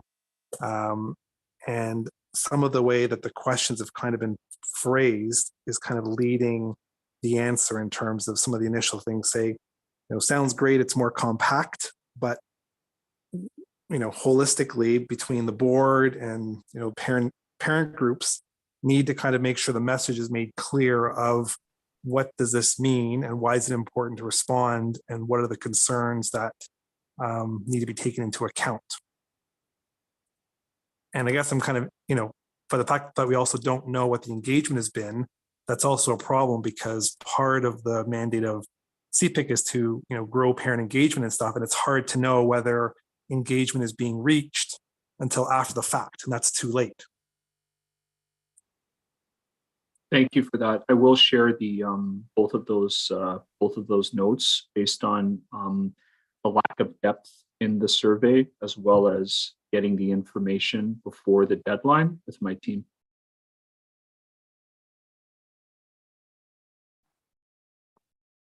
Okay, thank you. So Rochelle? Yeah, so the other thing too was in the last meeting when I spoke to Shazia, she said the CSPC parents, the CSPC members could send out the message to the parents somehow. So in another motion that was passed, there was a motion that I think that was raised by Trustee Tanuan where CSPC members could use school messenger with the assistance of the principal and send out a message to the parents to say, look, this is what's coming down. Can you take a look at it and, express your thoughts or whatever and fill out the survey. So would we be able to clarify that if we could ask the principal's assistance through school messenger and use that motion that's presently out there to help pass this message on to other parents? So Rochelle, the motion you're talking about was a motion that CPIC sent out in the past year with regards to CSPC using school messenger as a conduit to put information out there, right? Correct. Yeah. So I'm looking to see if we can use that motion to help the CSPC council members pass this message out to other parents. Can I jump in here, Joe? Or? Sure, go ahead, brother. Yes. Yeah. So yeah, I mean, just to kind of go to about what Marco was saying, like staff is following what the motion was. So when you look at the capacity of 87,000 kids or 82,000 kids across the system and their families, it's a big data set. So the motion that staff are following is the consultation with CPIC, CIAC, CSPCs, and certainly members of CSPCs. And the idea is that the CSPCs provide the voice of their community. And I know that can be a different conversation we can go down, but it really is about being able to be reasonable about how we can manage the amount of data that we're dealing with on such a consultation process.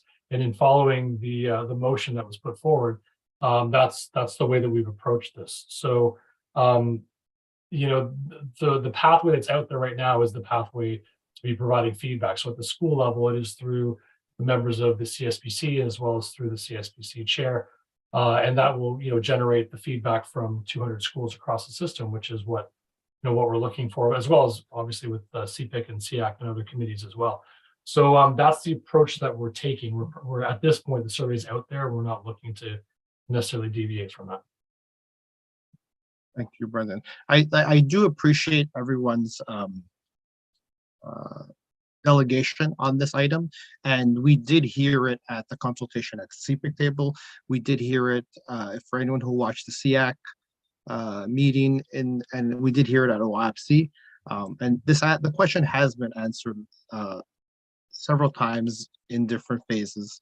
And again, I appreciate the question of parents looking to continue to push this survey out.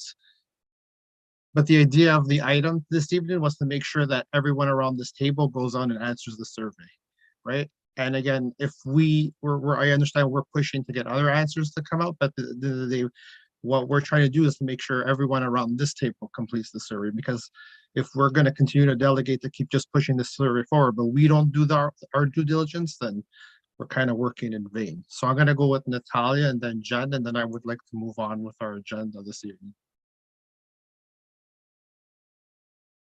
Mr. Chair, if I could just please add. Sorry, go ahead, Natalia.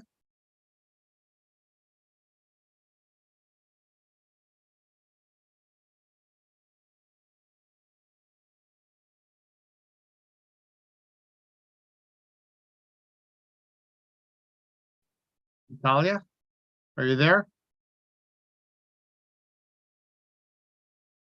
Okay, let's go to Jen while Natalia reconnects. I see her reconnecting on my end. Jennifer? So, Joe, I wanted to, kind of going back to John's point about the clarity of the survey, because not all CSPCs are they're engaged, but they're not as engaged as far as what's happening at board level. Would I be able to put forward a motion that CPIC provide guidance to CSPC chairs on the survey and the policy? So that we write something up and get it out to chairs so that they have some sort of guidance to explain this to their councils. Because I think it's a little bit. Okay, so but when you're saying you're being very broad, we're broad. Guidance is a very broad word. Well, then you know, I could speak to now. This email, it did not only go to CSPC chairs, it also did go to principals at schools, right? So I'm hoping, you know, well, I'm assuming that. Well, I don't think we should be hoping. I think that I would like to put a motion forward that we see CPIC write up a letter to go out to CSPC chairs explaining what this policy is and how the amendments to it are going to affect community engagement going forward, like what the survey means. This is off the top of my head here, so maybe I'm not wording it properly. Yeah, that's right. I understand. And again, we're wordsmithing it, and what we write or what we send out could have the wrong impact. Is what the fear is, right? And now, what better? I guess something that if we were looking to give obviously our CSPCs didn't have the luxury that CPIC and OAPC and SEAC had, where with Shazia Flowers came and presented and answered questions. However, our CSPCs did have the opportunity to watch. All these board meetings are actually recorded, right? So anyone can go back and watch any of the 3 presentations at the 3 advisory committees. Is this something, I guess, reaching out to Marco? Marco, is there something that communications can write to add I don't think the communication, sorry, Joe, I don't think the communication should come. I think it should come from CPIC. I think we should put something together. As parent engagement representatives, we need to put something together to our CSPCs. That we explain to them what it is, because I'm sorry, that's just. The only problem I have with that is we around the table all have different ideas of how this functions. So then we can come together maybe this week sometime as a exec committee and come up with something. Which sounds like a good idea. However, the deadline is the 27th. We do have a communication department as part of the board. So if something that, and again, because it's dealing with a consultation at the board level, something again, what we're looking to do is to give CSPCs the opportunity to see more information before they reply to their answer, right? Something that basically the opportunities that we've had. Yes, and again, to explain a little bit more in depth what it is that, you know, I think that is too generalized. What the survey doesn't adequately explain the nuances of what's happening. So I don't know. I think we should maybe then we come together as a committee, exec committee, and we come up with a page explaining, you know, we'll come up with something and then we can send that out. I think John wants to say something.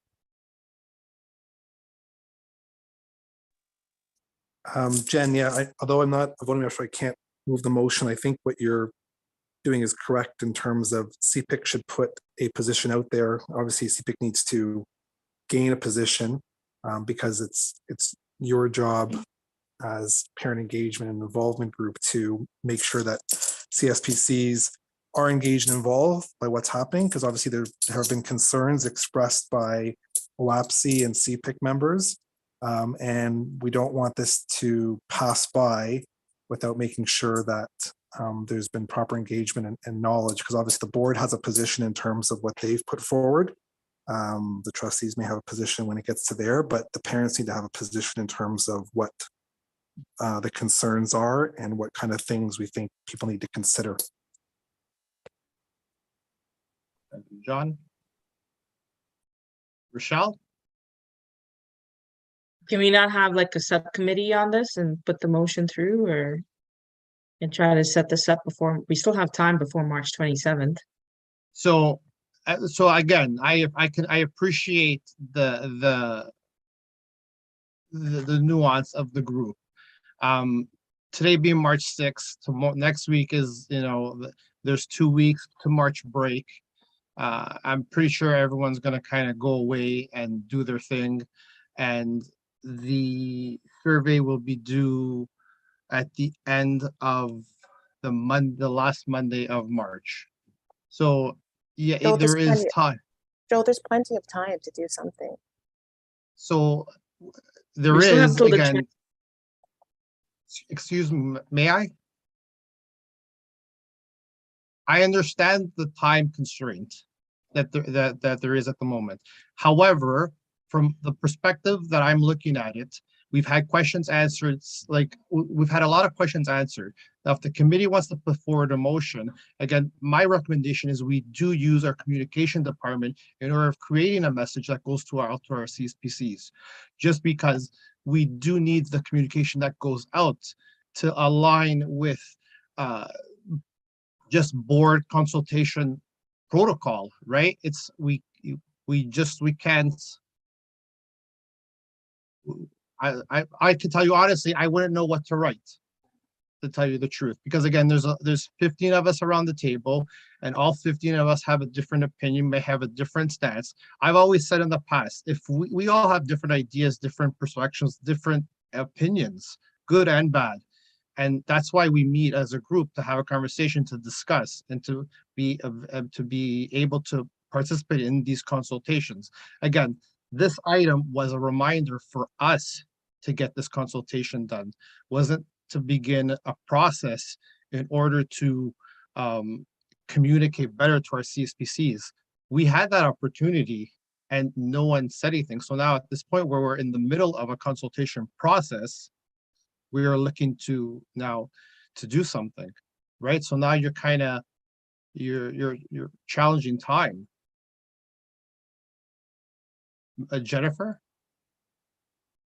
Can I put that motion forward then, and then we can vote on it, whether we put Yeah, I guess something together? yeah, if we could wordsmith the motion, and then we can put up to the committee, and we need someone to motion, someone to second it, and then we have the committee to speak to it. But you need to put the motion in. Can you give me a couple minutes, and then I'll bring it. Can I bring it back? Well, I can't just off don't the top really, of my head. right? We are. I don't know if Marco, do you have any suggestion or opinion in terms of how we can better advise our CSPCs and our principals? Again, principals receive this email as well. I'm hoping principals become part of this push to create their CSPCs to fulfill the consultation process. I would, I mean, the message that went out already, the one that you're sharing on the screen, you'd like to have it sort of like reiterated and certain areas clarified. Is that the basic ask? I think so. But again, I guess the ask is from a CSPC perspective, they would not have been availed to what CPIC or OAPC and SEAC had. Again, all these videos are online, right? Presentations, so they are maybe, I don't know, maybe including links for CSPCs to click on those meetings to watch the presentation that was given by Shazia would help. I think that the suggestions you're making, right, if it has already been discussed, and we're also dealing with the timely issue of the March 27th deadline, it might be best to view these videos in everyone's own leisure, also considering that March break is coming up, and it's a time sort of, being together with families, and the amount of time spent on this the amount of time needed to come up with what is being asked might not be possible due to the time span. The information already does exist online. There is the survey that is being shared currently on the screen that has multiple subsections that one can click to learn more about various areas. So that would be the suggestions from comms. Thank you, Marco. Joe, okay, so I have something here. This is what I think we could do. So I want to motion for CPIC exec, okay, to work with OWAPSI. We're going to formulate a communication to all the CSPCs on the importance of the policy, consultation, and potential concerns of parents for consideration.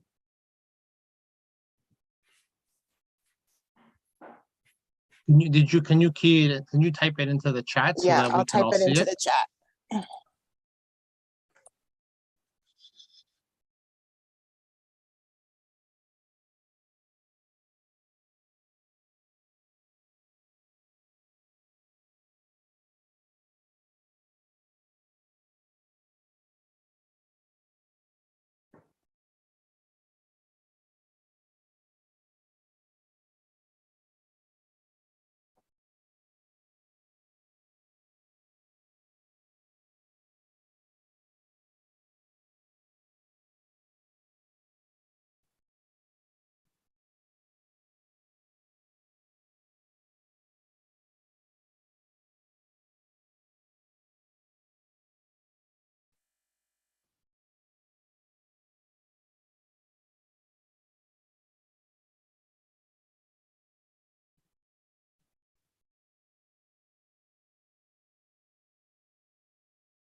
Is it there, Jennifer?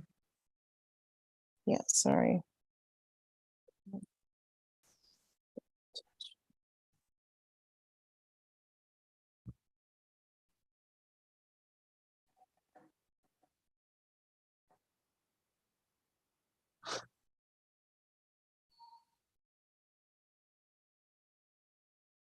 I'll second that.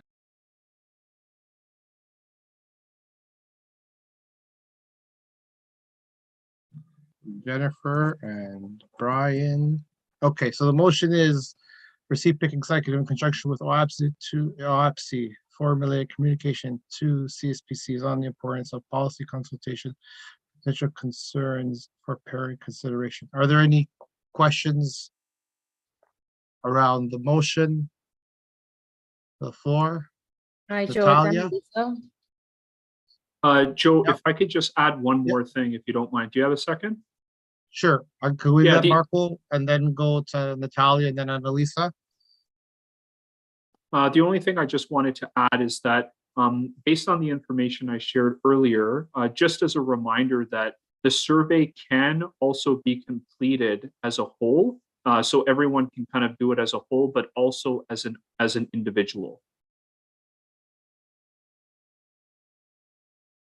Okay, thank you, Marco. So again, at the CSPC level is what you're speaking of. They can be completed as a CSPC as a whole, or each CSPC member can complete one survey on as an individual. I'm just referring right now to To CPIC as well. Yes. Correct. Yes. Yes. Yes, that was my thought this evening, to make sure that every member around the table completed their survey as an individual. Natalia, did you have your hand up, or I think we lost Natalia. Annalisa, did you want to speak? I was just going to suggest to put a timeline on the motion, but then Michelle, I think she typed it in March 20th. Is that what everyone's thinking? No, I think that's too late. I think we need to get it out before for March break. So if we can like buckle down as we can get it done. Okay.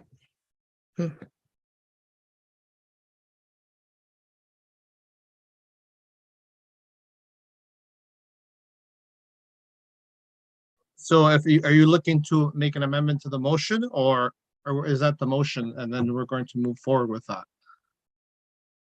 I can make an amendment to it and add so at the deadline you're talking about. Okay, go ahead, Jen.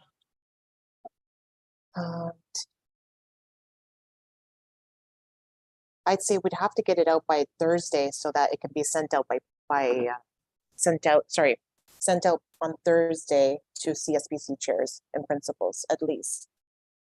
So This Thursday. This Thursday, yeah, before the weekend comes. We can get it done. I can take the lead on that, Joe.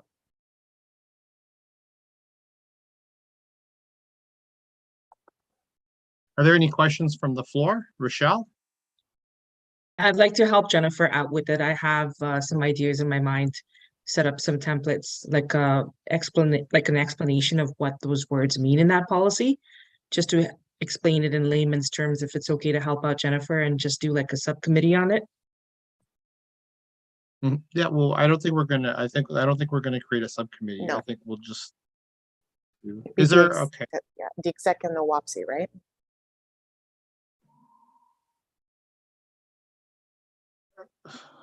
are there any other, I guess, trustee Rizzo? Yeah, you know, I was late to this meeting because I had 3 other parent council meetings.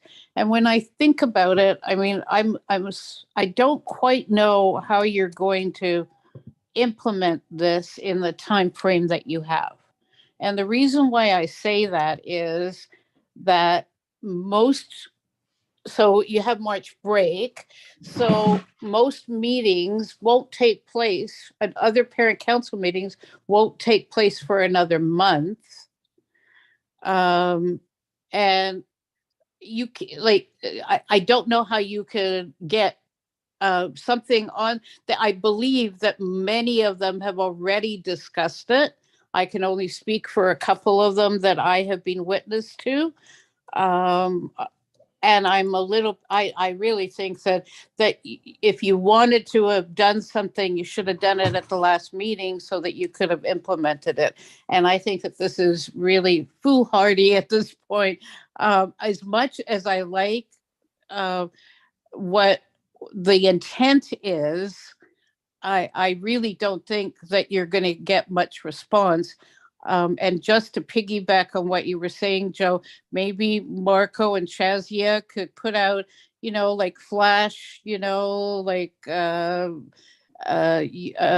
reminder to all parents and parent councils and principals that this is neat, that to submit, or, something catchy that might attract them a little bit more than putting in place a process that I don't believe you have time to do. Alternatively, if you want to do that, and I really hope that you don't, the other alternative is as a committee to request that you need more time to board and recommend that to board, that you need more time to engage. Because if that's what you really want to do and you think it's important, then that's the step to go to make sure that you can do what Jennifer is talking about. Anyways, my 2 cents. I'm sorry. Thank you, trustee Rizzo. Always appreciated. Okay, well, Joe, can I just speak to that? I think that we are CPIC. We are the Catholic Parent Engagement Committee. We are here to engage and communicate with our CSPCs. That is what this is what we give up our time for, we volunteer for. I think we have enough time to get this letter out. I think we have enough time to engage our parents and communicate with them. It needs to come from us. It doesn't need to come from communications department at the board. It needs to come from CPIC. So I think we can get this done. I'd like to put this motion through, and I'd like to go to a vote, please. Are you calling the vote? Yes, I am calling the vote, please. Thank you. Okay. So we have a Jen for plus the motion, Ryan seconded the motion. We're going to call the vote. Okay, so trustee Reed, so we're calling the vote. I apologize. I'm not giving you another opportunity. No. I listen, you know what? I mean, like you do you. Everybody needs to do what they think is right. I'm just suggesting that your timelines are tight. No problem. Thank you, trustee. Okay, we're gonna call the vote. So Jennifer, so like when I call your name, it's simply say in favor or not in favor. Jennifer? 4. Daniel?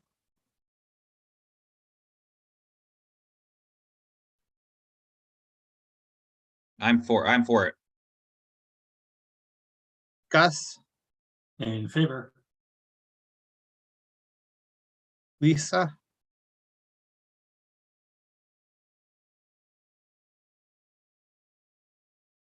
Lisa, Hi, sorry, Joe. In favor. Rochelle, In favor. Ab, Yeah, I'm in favor. Brian, In favor. James, In favor. Fazzy, That Fancy or Ravi? I can.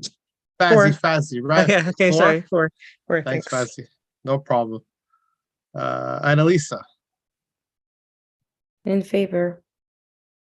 you, Natalia, Her mic is not working or her tech, so is she still with us on the screen? she can't hear, I think. Okay. The chair is in favor. Okay, so that's everyone. Okay, so the motion carries. So we will sit together and formulate something. Comment, Director? Yeah, through you, Mr. Chair. Just then to let the group know as you're forming your communication to send out to CSBC chairs. Communications does have a reminder scheduled to go out. It was already pre-scheduled to go out 2 weeks before. So if that's something you wanted to reference as well, it's just to know that it would be in conjunction with what communications is already putting out for a reminder as well. Thank you. Trustee Rizzo? Is that old hand, new hand? Yeah, it's an old hand. I apologize. I'm Okay, sorry, I no didn't problem. lower it. I'll take it down for you. Okay. Perfect. So moving on. The 12A, which is our update mileage and meal rate. Okay.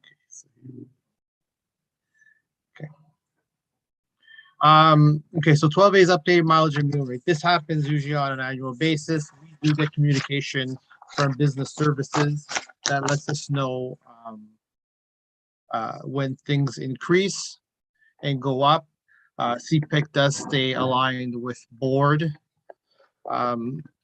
reimbursement levels. So again, 12A is simply updating the committee that the rate per kilometer in terms of mileage is 68 cents. And whenever a meal reimbursement occurs, this I guess doesn't happen as often as it used to, I guess, but it is still part of our reimbursement policy. So that is the new meal reimbursement rates. So then these numbers will replace existing numbers in the policy manual, member expense reimbursement policy 1 appendix A. The committee is actually committed to is to do an overhaul to this policy closer to the end of this term, once we kind of go through we said a year of normal CPIC business, that we can kind of revisit expense rates and efficiencies that we have, and then reach into our policy and update it. Are there any questions regards to the update to the rates?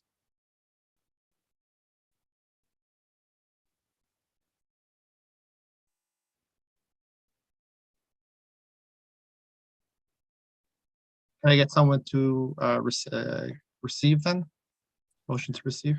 I'll motion to receive, Joe. Yes. And a seconder? I'll second it. Me, Daniel.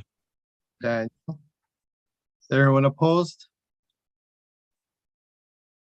Okay, hearing none, carries. 12B is the OAPSI conference. Okay, so this was, I guess, brought to our attention in our past couple of meetings, so we did bring it forward to this meeting for discussion. It's happening on April 22nd, and it is happening in Kingston, Ontario. Again, according to our policy, our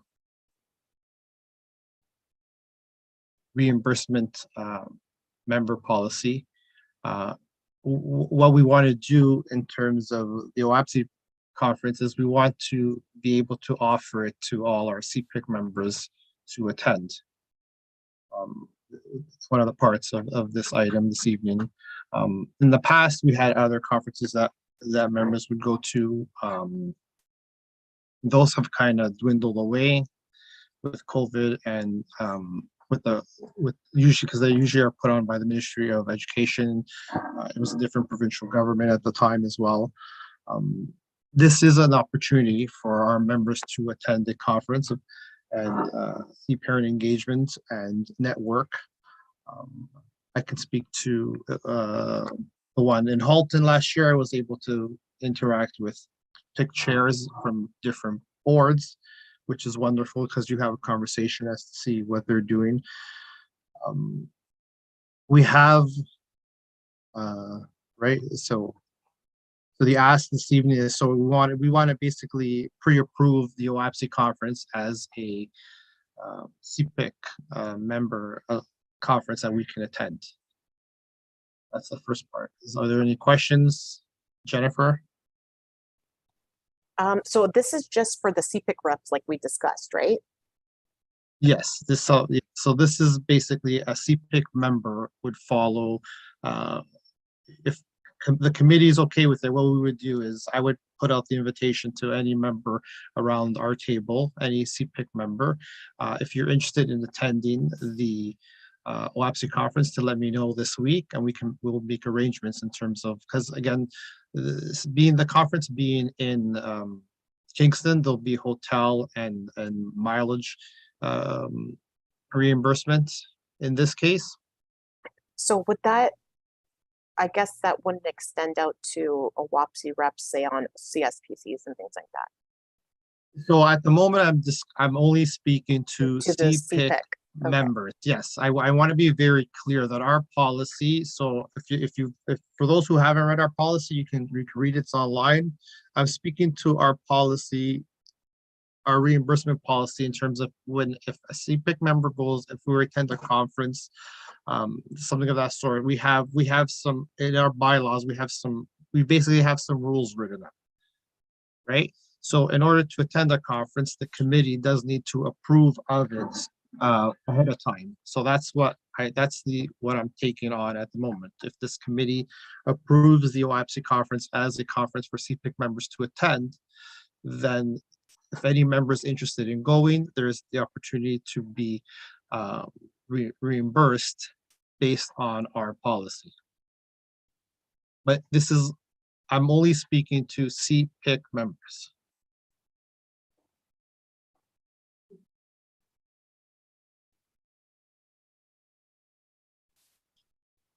Are there any questions? Are there concerns? Joe, can you let Natalia in? I did. Okay, thanks. That wasn't a question about the item, though. My bad. No problem. So do you need one of us to motion something? Sure. Yes, cool. Yes, I'm looking, sorry, I apologize. Okay. Looking for the committee to motion the OAPSI conference to pre-approve the OAPSI conference as a CPIC. Yeah, I'll motion that. That's fine. Will do. Okay. I'll second it, Joe.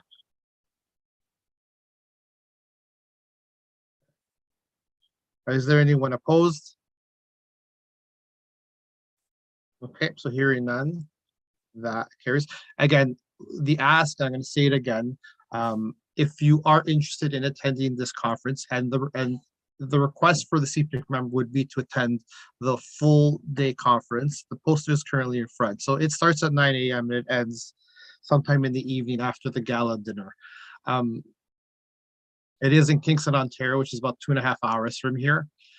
Again, this is an opportunity. I would like to extend it to our members. If anyone wishes to take of that day and to participate, please reach out to me, send me an email this week so that we can make those arrangements. Okay. So the other piece is something I guess that Jen started to speak to, an emotion on the table. And I'm going to turn it over to Gus to walk us through Thank it. you. So this motion is an OAPSE conference subsidy. Whereas CPIC has supported TCDSB parents attending previous OAPSE conferences, whereas the cost of attending the 2023 OAPSE conference outside of the GTA may be a barrier for TCDSB parents attending, be it resolved that the committee approved to subsidize up to $200 for 10 TCDSB parents, a maximum of $2,000, to help cover the costs incurred in attending the 2023 OAPSE conference. The Executive Office Subcommittee will determine the requirements to receive the subsidy.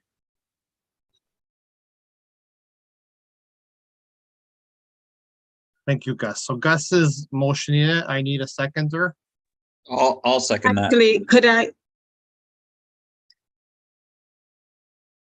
So 1 second, Natalia. I'm gonna get a seconder for the motion for it, and then you can ask your question. I'll second that. It's Daniel. Daniel, perfect. Thank you. Natalia, go ahead. actually, could I have that amended, please, to 20? Could I place an amendment to that for 20 parents to be sponsored?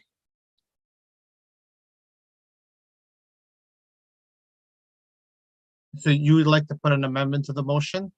Yes, to have that change from 10 parent to 20 parents. Okay. Can I get Thank you. someone to I second will, the Joe. amendment? I will, Joe.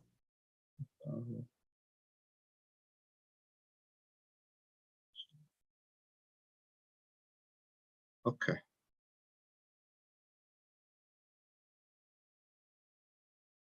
Are there any questions with regards to the motion? Natalia, you still have your hand up. Hold hand. I'm gonna put it down. Sorry. Okay, no problem.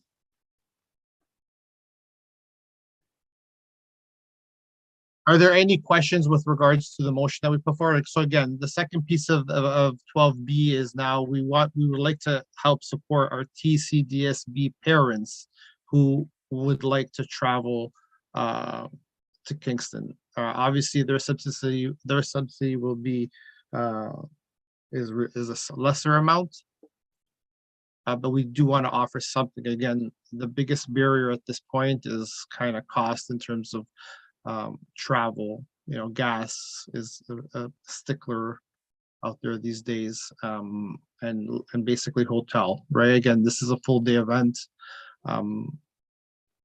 The expectation to drive there and back may not be feasible, so we do want to offer some sort of thing.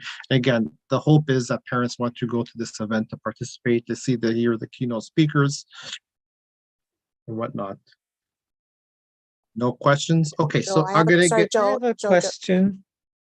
so, Go ahead, Beth. sorry. Go ahead. I didn't see any hands up. I apologize. I didn't have a hand up. I was just waiting for pause. That's all. Oh. Sorry. So, for the, okay, so first was 10 and now it's 20. I assume there would be a some type of form going out to people to fill out to see. I understand how would you choose who the 20 people are or the 10 people are? And how would they prove that they need it, or is it just the first 20 people? So we would create a communication to go out to parents to let them know that this subsidy is available. And then we would ask for there to be certain requirements or to, I guess, to qualify for the subsidy. I guess then what the driving requirement would be is you would need to be there all day. So it is a 9 to, I would say it's probably a 9 to 9 event, right? So the ask would be that a parent who chooses to take the subsidy would be there from morning to night, and then at that point CPIC would be, and then we would ask for receipts in terms of hotel, like some sort, I guess we would just have to determine how we can prove they drove there, right? So Okay, there would be I understand all that. I understand why, yes, it is somewhat costly. I was just wondering, I'm just thinking everybody would want a subsidy, but is there going to be, like, a special price at hotel that's being, offered where everybody can get it's already subsidized because the hotel is already giving a reduced price? so there are blocks of hotel that are currently at a discounted rate, but there are limited amounts of those hotels at the moment. Again, that's why one of the questions too I put forward, if there's any CPIC members who would want to go, to let me know as soon as possible, because there is an opportunity to get the hotel at a lower rate. After that, it's kind of, again, it'll be the luck of the draw in essence. Right. Okay, I mean, it sounds like a good idea. I just am not sure how we're going to implement it. Deny people because everybody might want to. If if we get again, the challenge right now is this conference is in Kingston, right? So it will take a dedicated person to make their way up there.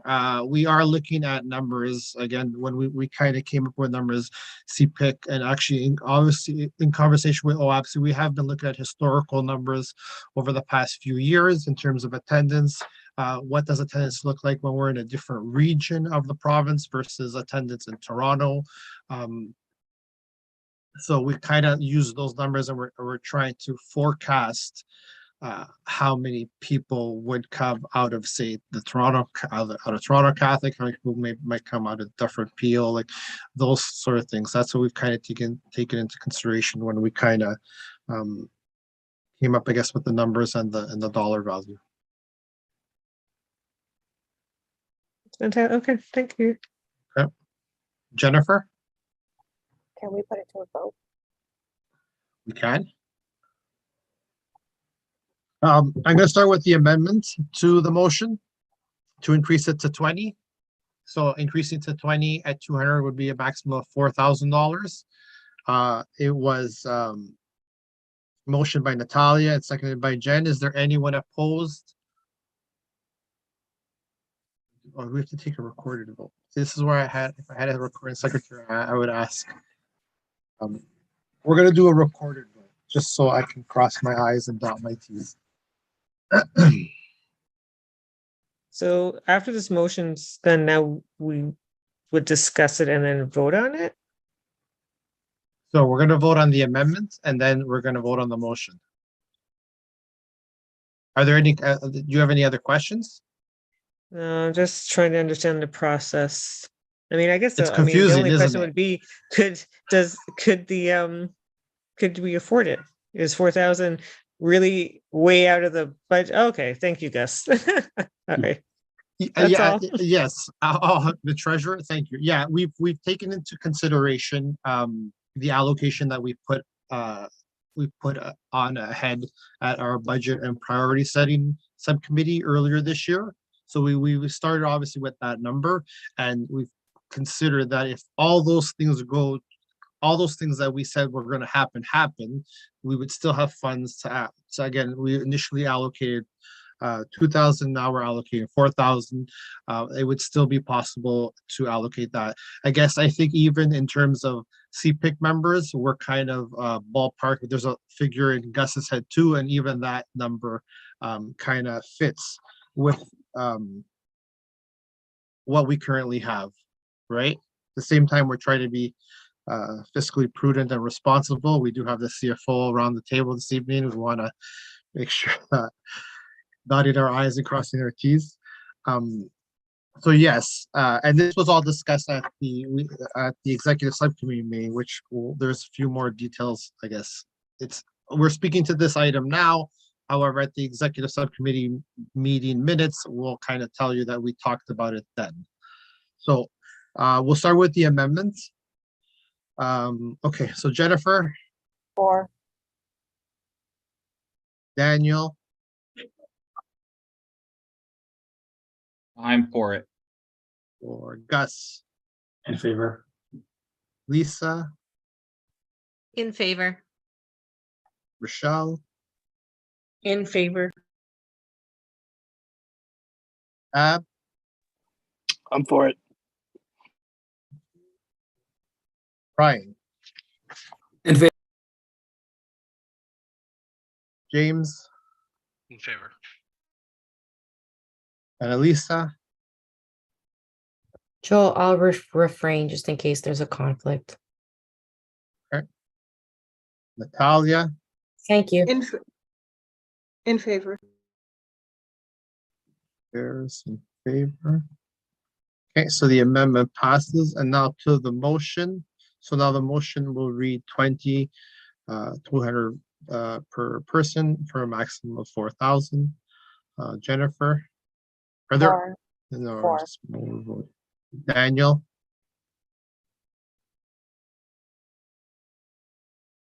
Daniel, I'm for it. thank you. Gus, In favor. Lisa, In favor. Rochelle,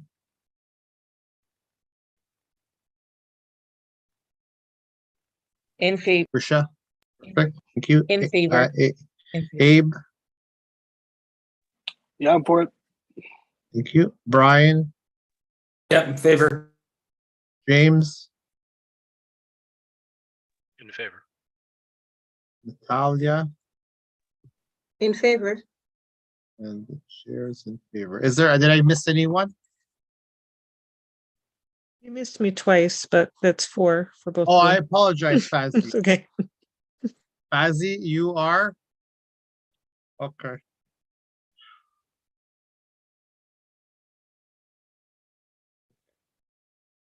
So that motion carries.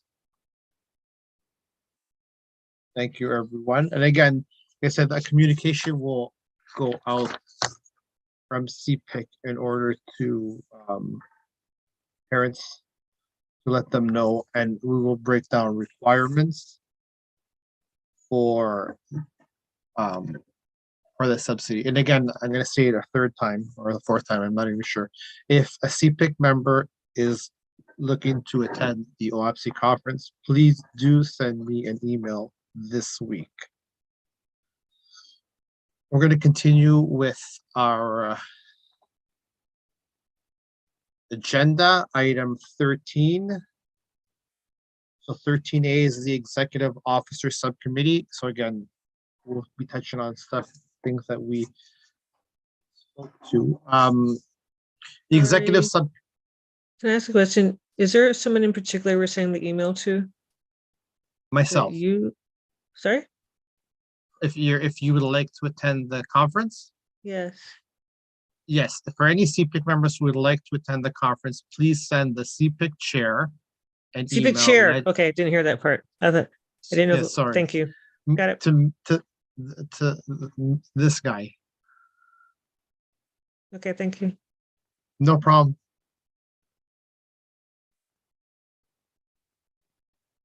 Uh, 13 days our executive officer subcommittee. The executive did come together in the middle of February. I brought the executive committee together. We didn't have the opportunity to do things that we were hoping to do over the Christmas break.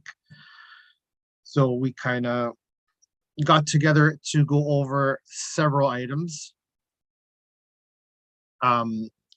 And again, these items were kind of even based on our budget and priority setting subcommittee meeting earlier in the year. So thank you to members who showed up that evening. I know that 1 hour meeting didn't turn into an hour meeting, but we did get through a few things.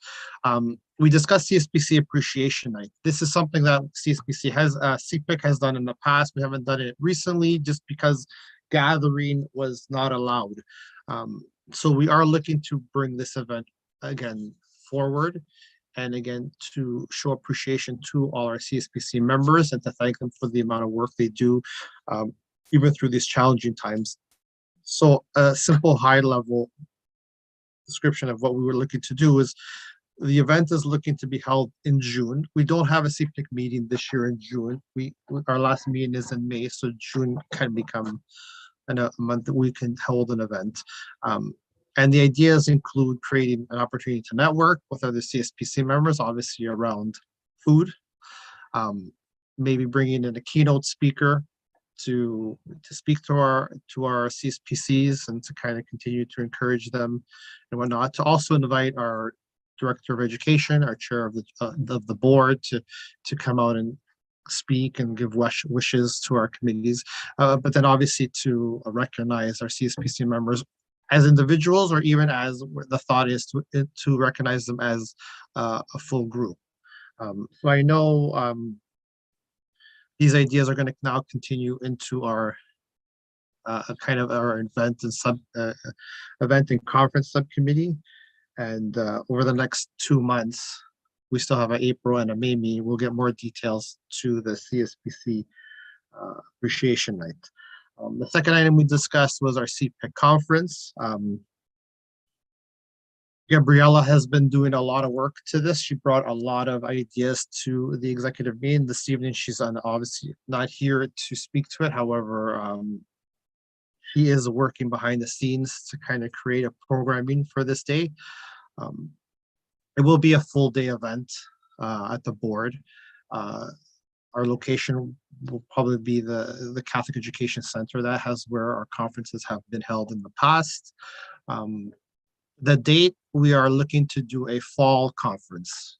In the past, we've always done it in spring, and we found that sometimes spring weather takes precedent over parent engagement. So we are looking to try something in the fall and keep it actually in and around the times of when our CSPCs are kind of going through elections and forming, and prior to CPIC elections, so that we can almost even have the opportunity to create some CSPC buzz and create some CPIC buzz at the same time as have our parents come out and take programming. And one of the pieces too that was brought up, and we've done this in the past and it has worked fabulous, has worked, is incorporating some children programming so that parents don't have to make a decision versus, you know, what to do with my child. They can bring their children with them, and we would have programming for them. Okay. Joe? Yes. Joe, just a reminder that the meeting for the conference committee will be, I think it's March 30th at 8 p.m. on Zoom. Is that right? Yeah, I was going to say that at the end. Oh, sorry. No problem. So again, item 3 was the OAPC conference. We basically what we discussed in item 12B, right? We discussed making the conference pre-approval for the committee members, and we discussed creating a subsidy for TCDSB parents. And the fourth item was the Lift Jesus Higher rally. So this event actually took place this past Saturday, March the 4th. CPIC was contacted by Trustee Tanawan regarding the event. Now we have supported this event in the past, and the ask was to, again, subsidize parents, TCDSB parents and guardians, to attend the events on their own or with their children. The board subsidized our students, TCDSB students, to attend, so we want to offer that opportunity to parents. Now, the decision, we made the decision obviously in between meetings. Within our bylaws, we do have the opportunity to make financial decisions within the dollar amounts at the executive level. So from the executive level, we did maintain the level that we were at, and the motion was to offer a maximum of 100 tickets. They were $25 each. There's a maximum of 2,500, and our bylaw is quoted there, 18.5.3. It was moved by Jennifer and seconded by Gus, and the motion was adopted that night at executive meetings. So I'm just bringing it forward to the committee what we did. And again, as well. So just to conclude, the conference and events subcommittee meeting will be held again to continue the conversation with the conference on Thursday, March 30th at 8 p.m. So it will be a Zoom meeting, and more details and the meeting link will be sent at a later date. Questions, Rochelle? Yeah, I was thinking since this one's passed, this rally's passed, for the next rally, maybe we could advertise CPIC again and have some kind of swag material distributed. I actually attended the rally. It was pretty well attended, and it would have been nice to see a CPIC table there where we could advertise our committee. So maybe for the next rally, we could work on that. Perfect. Thank you. Are there any questions or comments with regards to the minutes of the executive subcommittee meeting? Can I get someone then to receive the minutes? I will, Joe. I'll second them. Is there anyone opposed? Okay, hearing none, that carries. Thank you, everyone. Okay, so continuing. We have no items for 14. 15A is report from our TCDSB board officials. So if the director would like to, here's your opportunity for you to say a few more words this evening, Director Brown. Thanks, Joe. And thanks again for having me tonight. I really appreciate being with you. I'm not going to spend any more. We spent a lot of time talking even this evening around budget, but that is really where we're focusing a lot of our attention at the moment. So I'm sure that you appreciate that based on the conversation we've had tonight. So I'll just talk about some of the big things that are happening around the board. March is the virtue of the month of March is forgiveness. That's a tough one. It's a big one. It's something that we have to think a lot about, be really intentional about. So big things this month when it comes to forgiveness. It's Celtic Canadian Heritage Month, National Engineering Month, Education Support Staff Appreciation Day. We have National Social Work Week. We appreciated at the end of the month of Ash Wednesday. We just passed International Women's Day, the International Day for the Elimination of Racial Discrimination. We have School Crossing Guard Appreciation Day. We have Purple Day, the Epilepsy Awareness Day, Earth Hour. So lots of things happening that we recognize throughout the system. And they're all opportunities for us to engage in conversations in our schools and help students to have amazing conversations about the things that are happening around us locally and around the world. But I'm going to stay really high level for some of the big things that are happening. As you know, we just finished Black History Month, and we call that in Toronto Catholic African Canadian Heritage Month. And we wrapped that up the last day of the month. It was a really great expose at Mother Teresa School in Scarborough, and brought a lot of the elementary schools to the building. We had a wonderful mass celebrated by Father Robina, and it was a really celebratory mass, and then a really wonderful kind of bringing together of Black heritage and culture from across the system. I was really privileged to be part of that. Last week, we had the Marlies game for the Angel Foundation. So we packed the Coca-Cola Center with students. My daughter being one of the grade 6 students that was there from one of the schools, so she thought it was really cool that Dad was out on the ice for the puck drop. But $21,000 this year for the Angel Foundation, and the work that they're doing across the system to support our students. That really is important, and that was a really big turnout and a big check. So that we're really excited about that. This Thursday, we've got a full day event for me. There's the Ordinandy dinner, but there's also a youth event associated with it during the day. So this is the day every year in which the Archdiocese is recognizing those who are being ordained as priests. So we're celebrating that this coming Thursday with an evening celebration as well. So that's an exciting thing for the Archdiocese. And speaking of the Archdiocese, I mean, honestly, obviously the big news across the Archdiocese of Toronto is the upcoming installation of a new Archbishop. So we do have Bishop Designate Frank Leo, who is going to be coming over and taking over the role of the Archbishop of the Archdiocese of Toronto. which is a big change for the system.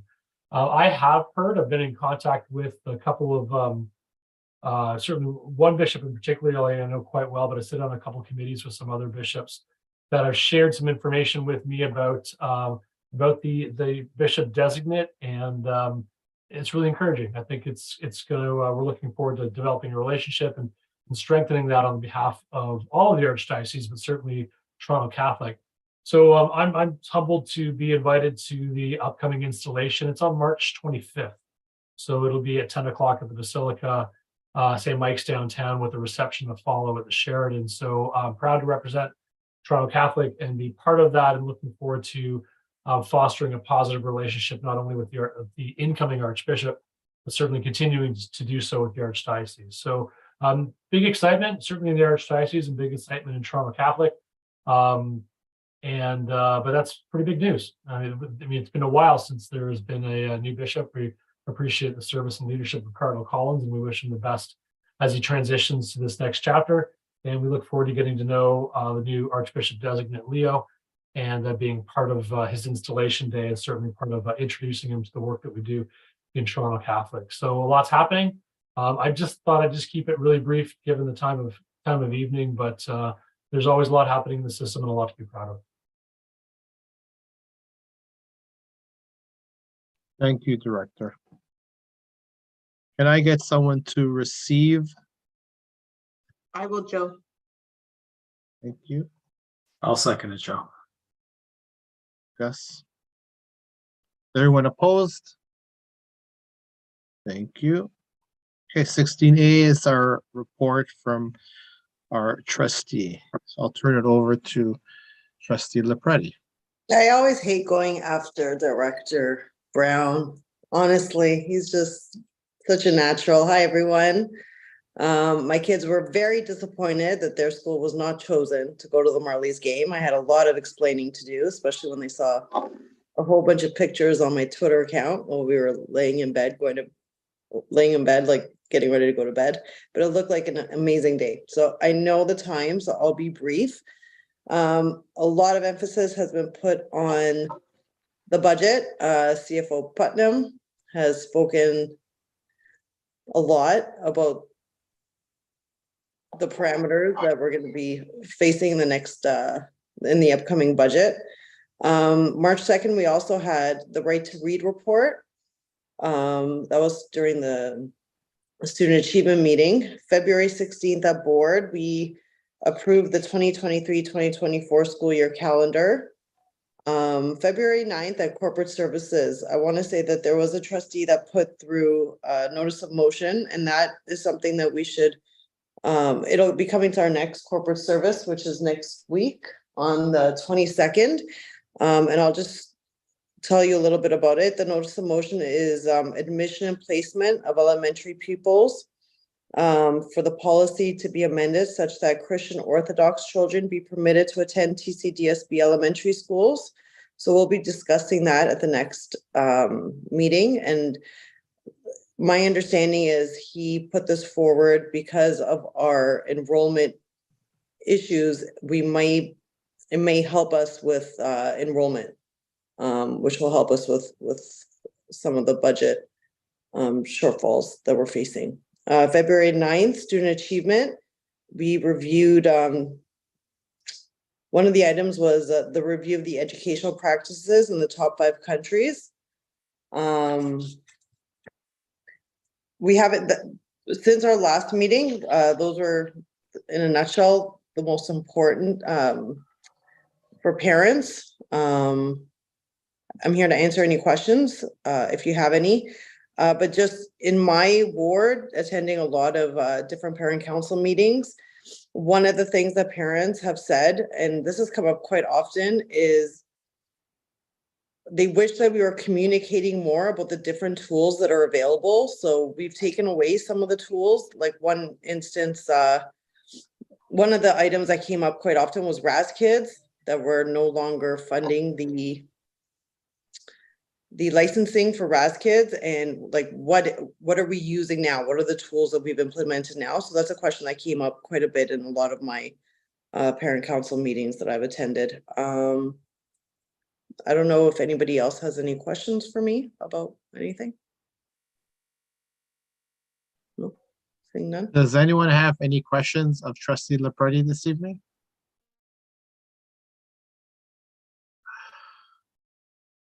Can I get someone to move her report this evening? I will, Joe. I'll second Who is the seconder? it. Natalia. Is there anyone opposed? Okay, so that's received. Thank you, Trustee Lepretti, as always. Okay, item 17, parent member, community member report. I have 71 item there. 17A is the Ontario Association of Parents of Catholic Education. Natalia, who opts to represent with a verbal report. Natalia? Thank you, Mr. Chair. So just a reminder that our 84th conference in AGM will be on Saturday, April 22nd, 2023 in Kingston, Ontario. Registration open today, so if you're able to attend, please register. And OAPSI is facilitating through our Executive Director, Annalisa Couder-Perry, who is also the ICE Chair, presentations on Fully Alive to all regions across the province to gain feedback from parents on what their hopes are for the revision of Fully Alive. OAPSI next meeting will be held on March 21st with special presentation from Teresa Harnett. She'll be talking about God's design for us, who we are called to be and who we're capable of being. It's saying that every person is created in love by God with special gifts and talent, and we carry God's image within us. And we are still not able to connect with all of OAPSI liaison representative as we still not given that information.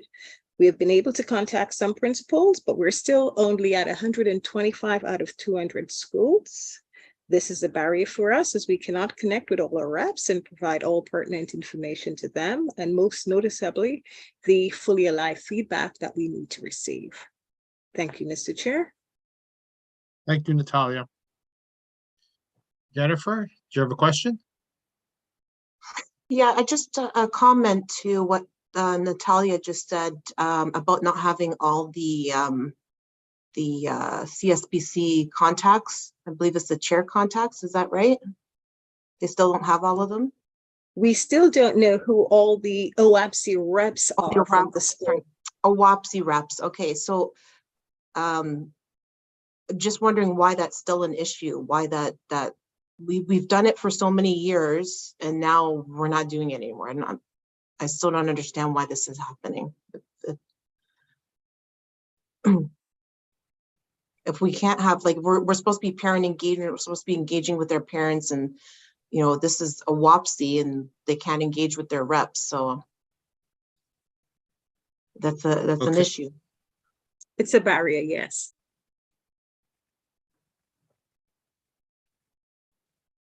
Okay, so are you who are you asking the question of? Well, since the director is here tonight, maybe he can speak to that. Through you, Mr. Chair. Director, I'm not sure. Are you able to answer? I know this is probably an issue that Superintendent Peterson may be dealing with. Can you repeat the question? Jennifer? It seems that this year WAPSI hasn't been given by the board the contact information for all the WAPSI reps on the CSPCs, which traditionally through the years they have been, and this year they have not. So that's sort of a barrier that's come up for them to be able to communicate with their reps. Yeah, I'm gonna have to ask the Superintendent Peterson to get back to you on that. You can probably write to people on the committee to provide that information. Or Mr. Chair? Yes. I don't know. Is Manuela here? Is she here today? She is. I don't know if she's able to attend on behalf of on Ryan's behalf. I don't know if she has that information or not.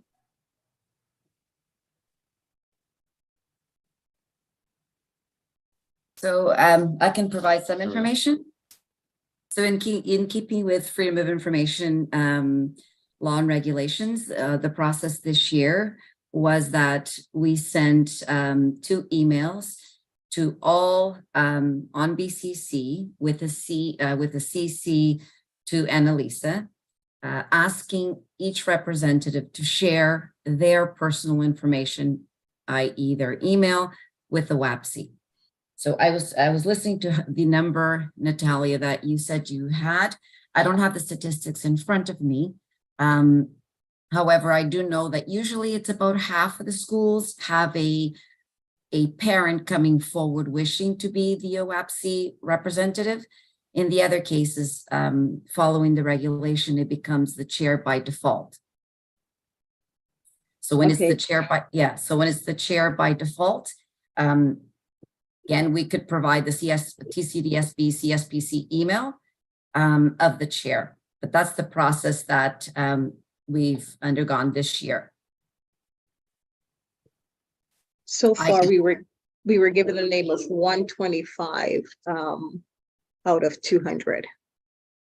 So to summarize, 125 OAPC reps, whether it would be the parent coming forward or a chair by default, have provided their personal email to OAPC, correct? Correct. Okay. So what I can do, if you can share that list of 125, according to the schools, what I can do is just send out another email asking again for the OAPC representative to share their personal information with OAPC. Okay, thank you. We'll do that. Okay. Happy to help. Thank you, Mr. Chair. Thank you. Thank you, Manuela. Thank you, Natalia. Can I get someone to receive the report? I will, Joe. And a seconder? I'll second it, Joe. Okay, anyone opposed?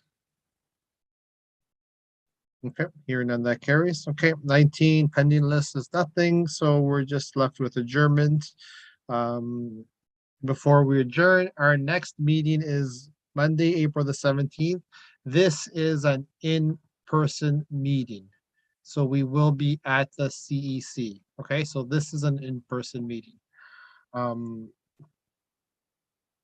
So I'd just like to wish everyone, Rochelle? Sorry, Joe, number 18, did we go over that? And number 19, 18? pending list? So there's no items for 18 and there's no items for 19. Okay, thank you. Thank you for the clarification. No problem.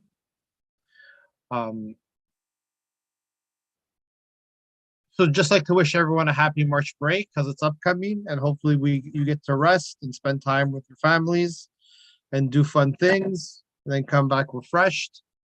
Other than that, I would like to call for adjournment. And a happy Easter to everybody, because we're not meeting until after Easter. That's right. I apologize. It's checking the calendar. That's right. We're not meeting till the 17th, so we will be celebrating Easter as well. So again, happy Easter. Thank you, Gus. And hopefully we all have some good times between now and the next meeting. And when we're in person, we can tell some stories that night before we start the meeting over pizza. Okay, sounds like a plan. Call for adjournment. I will, Joe. Jen and Natalia. Yes. Second. Yes, perfect. Thank you. Anyone opposed? Okay, hearing none, meeting is over. Thank you, everyone. Happy March break. Or- Happy Easter, everybody. Let me know. You too, everyone. Good night. Good night, everyone. Good night, everyone.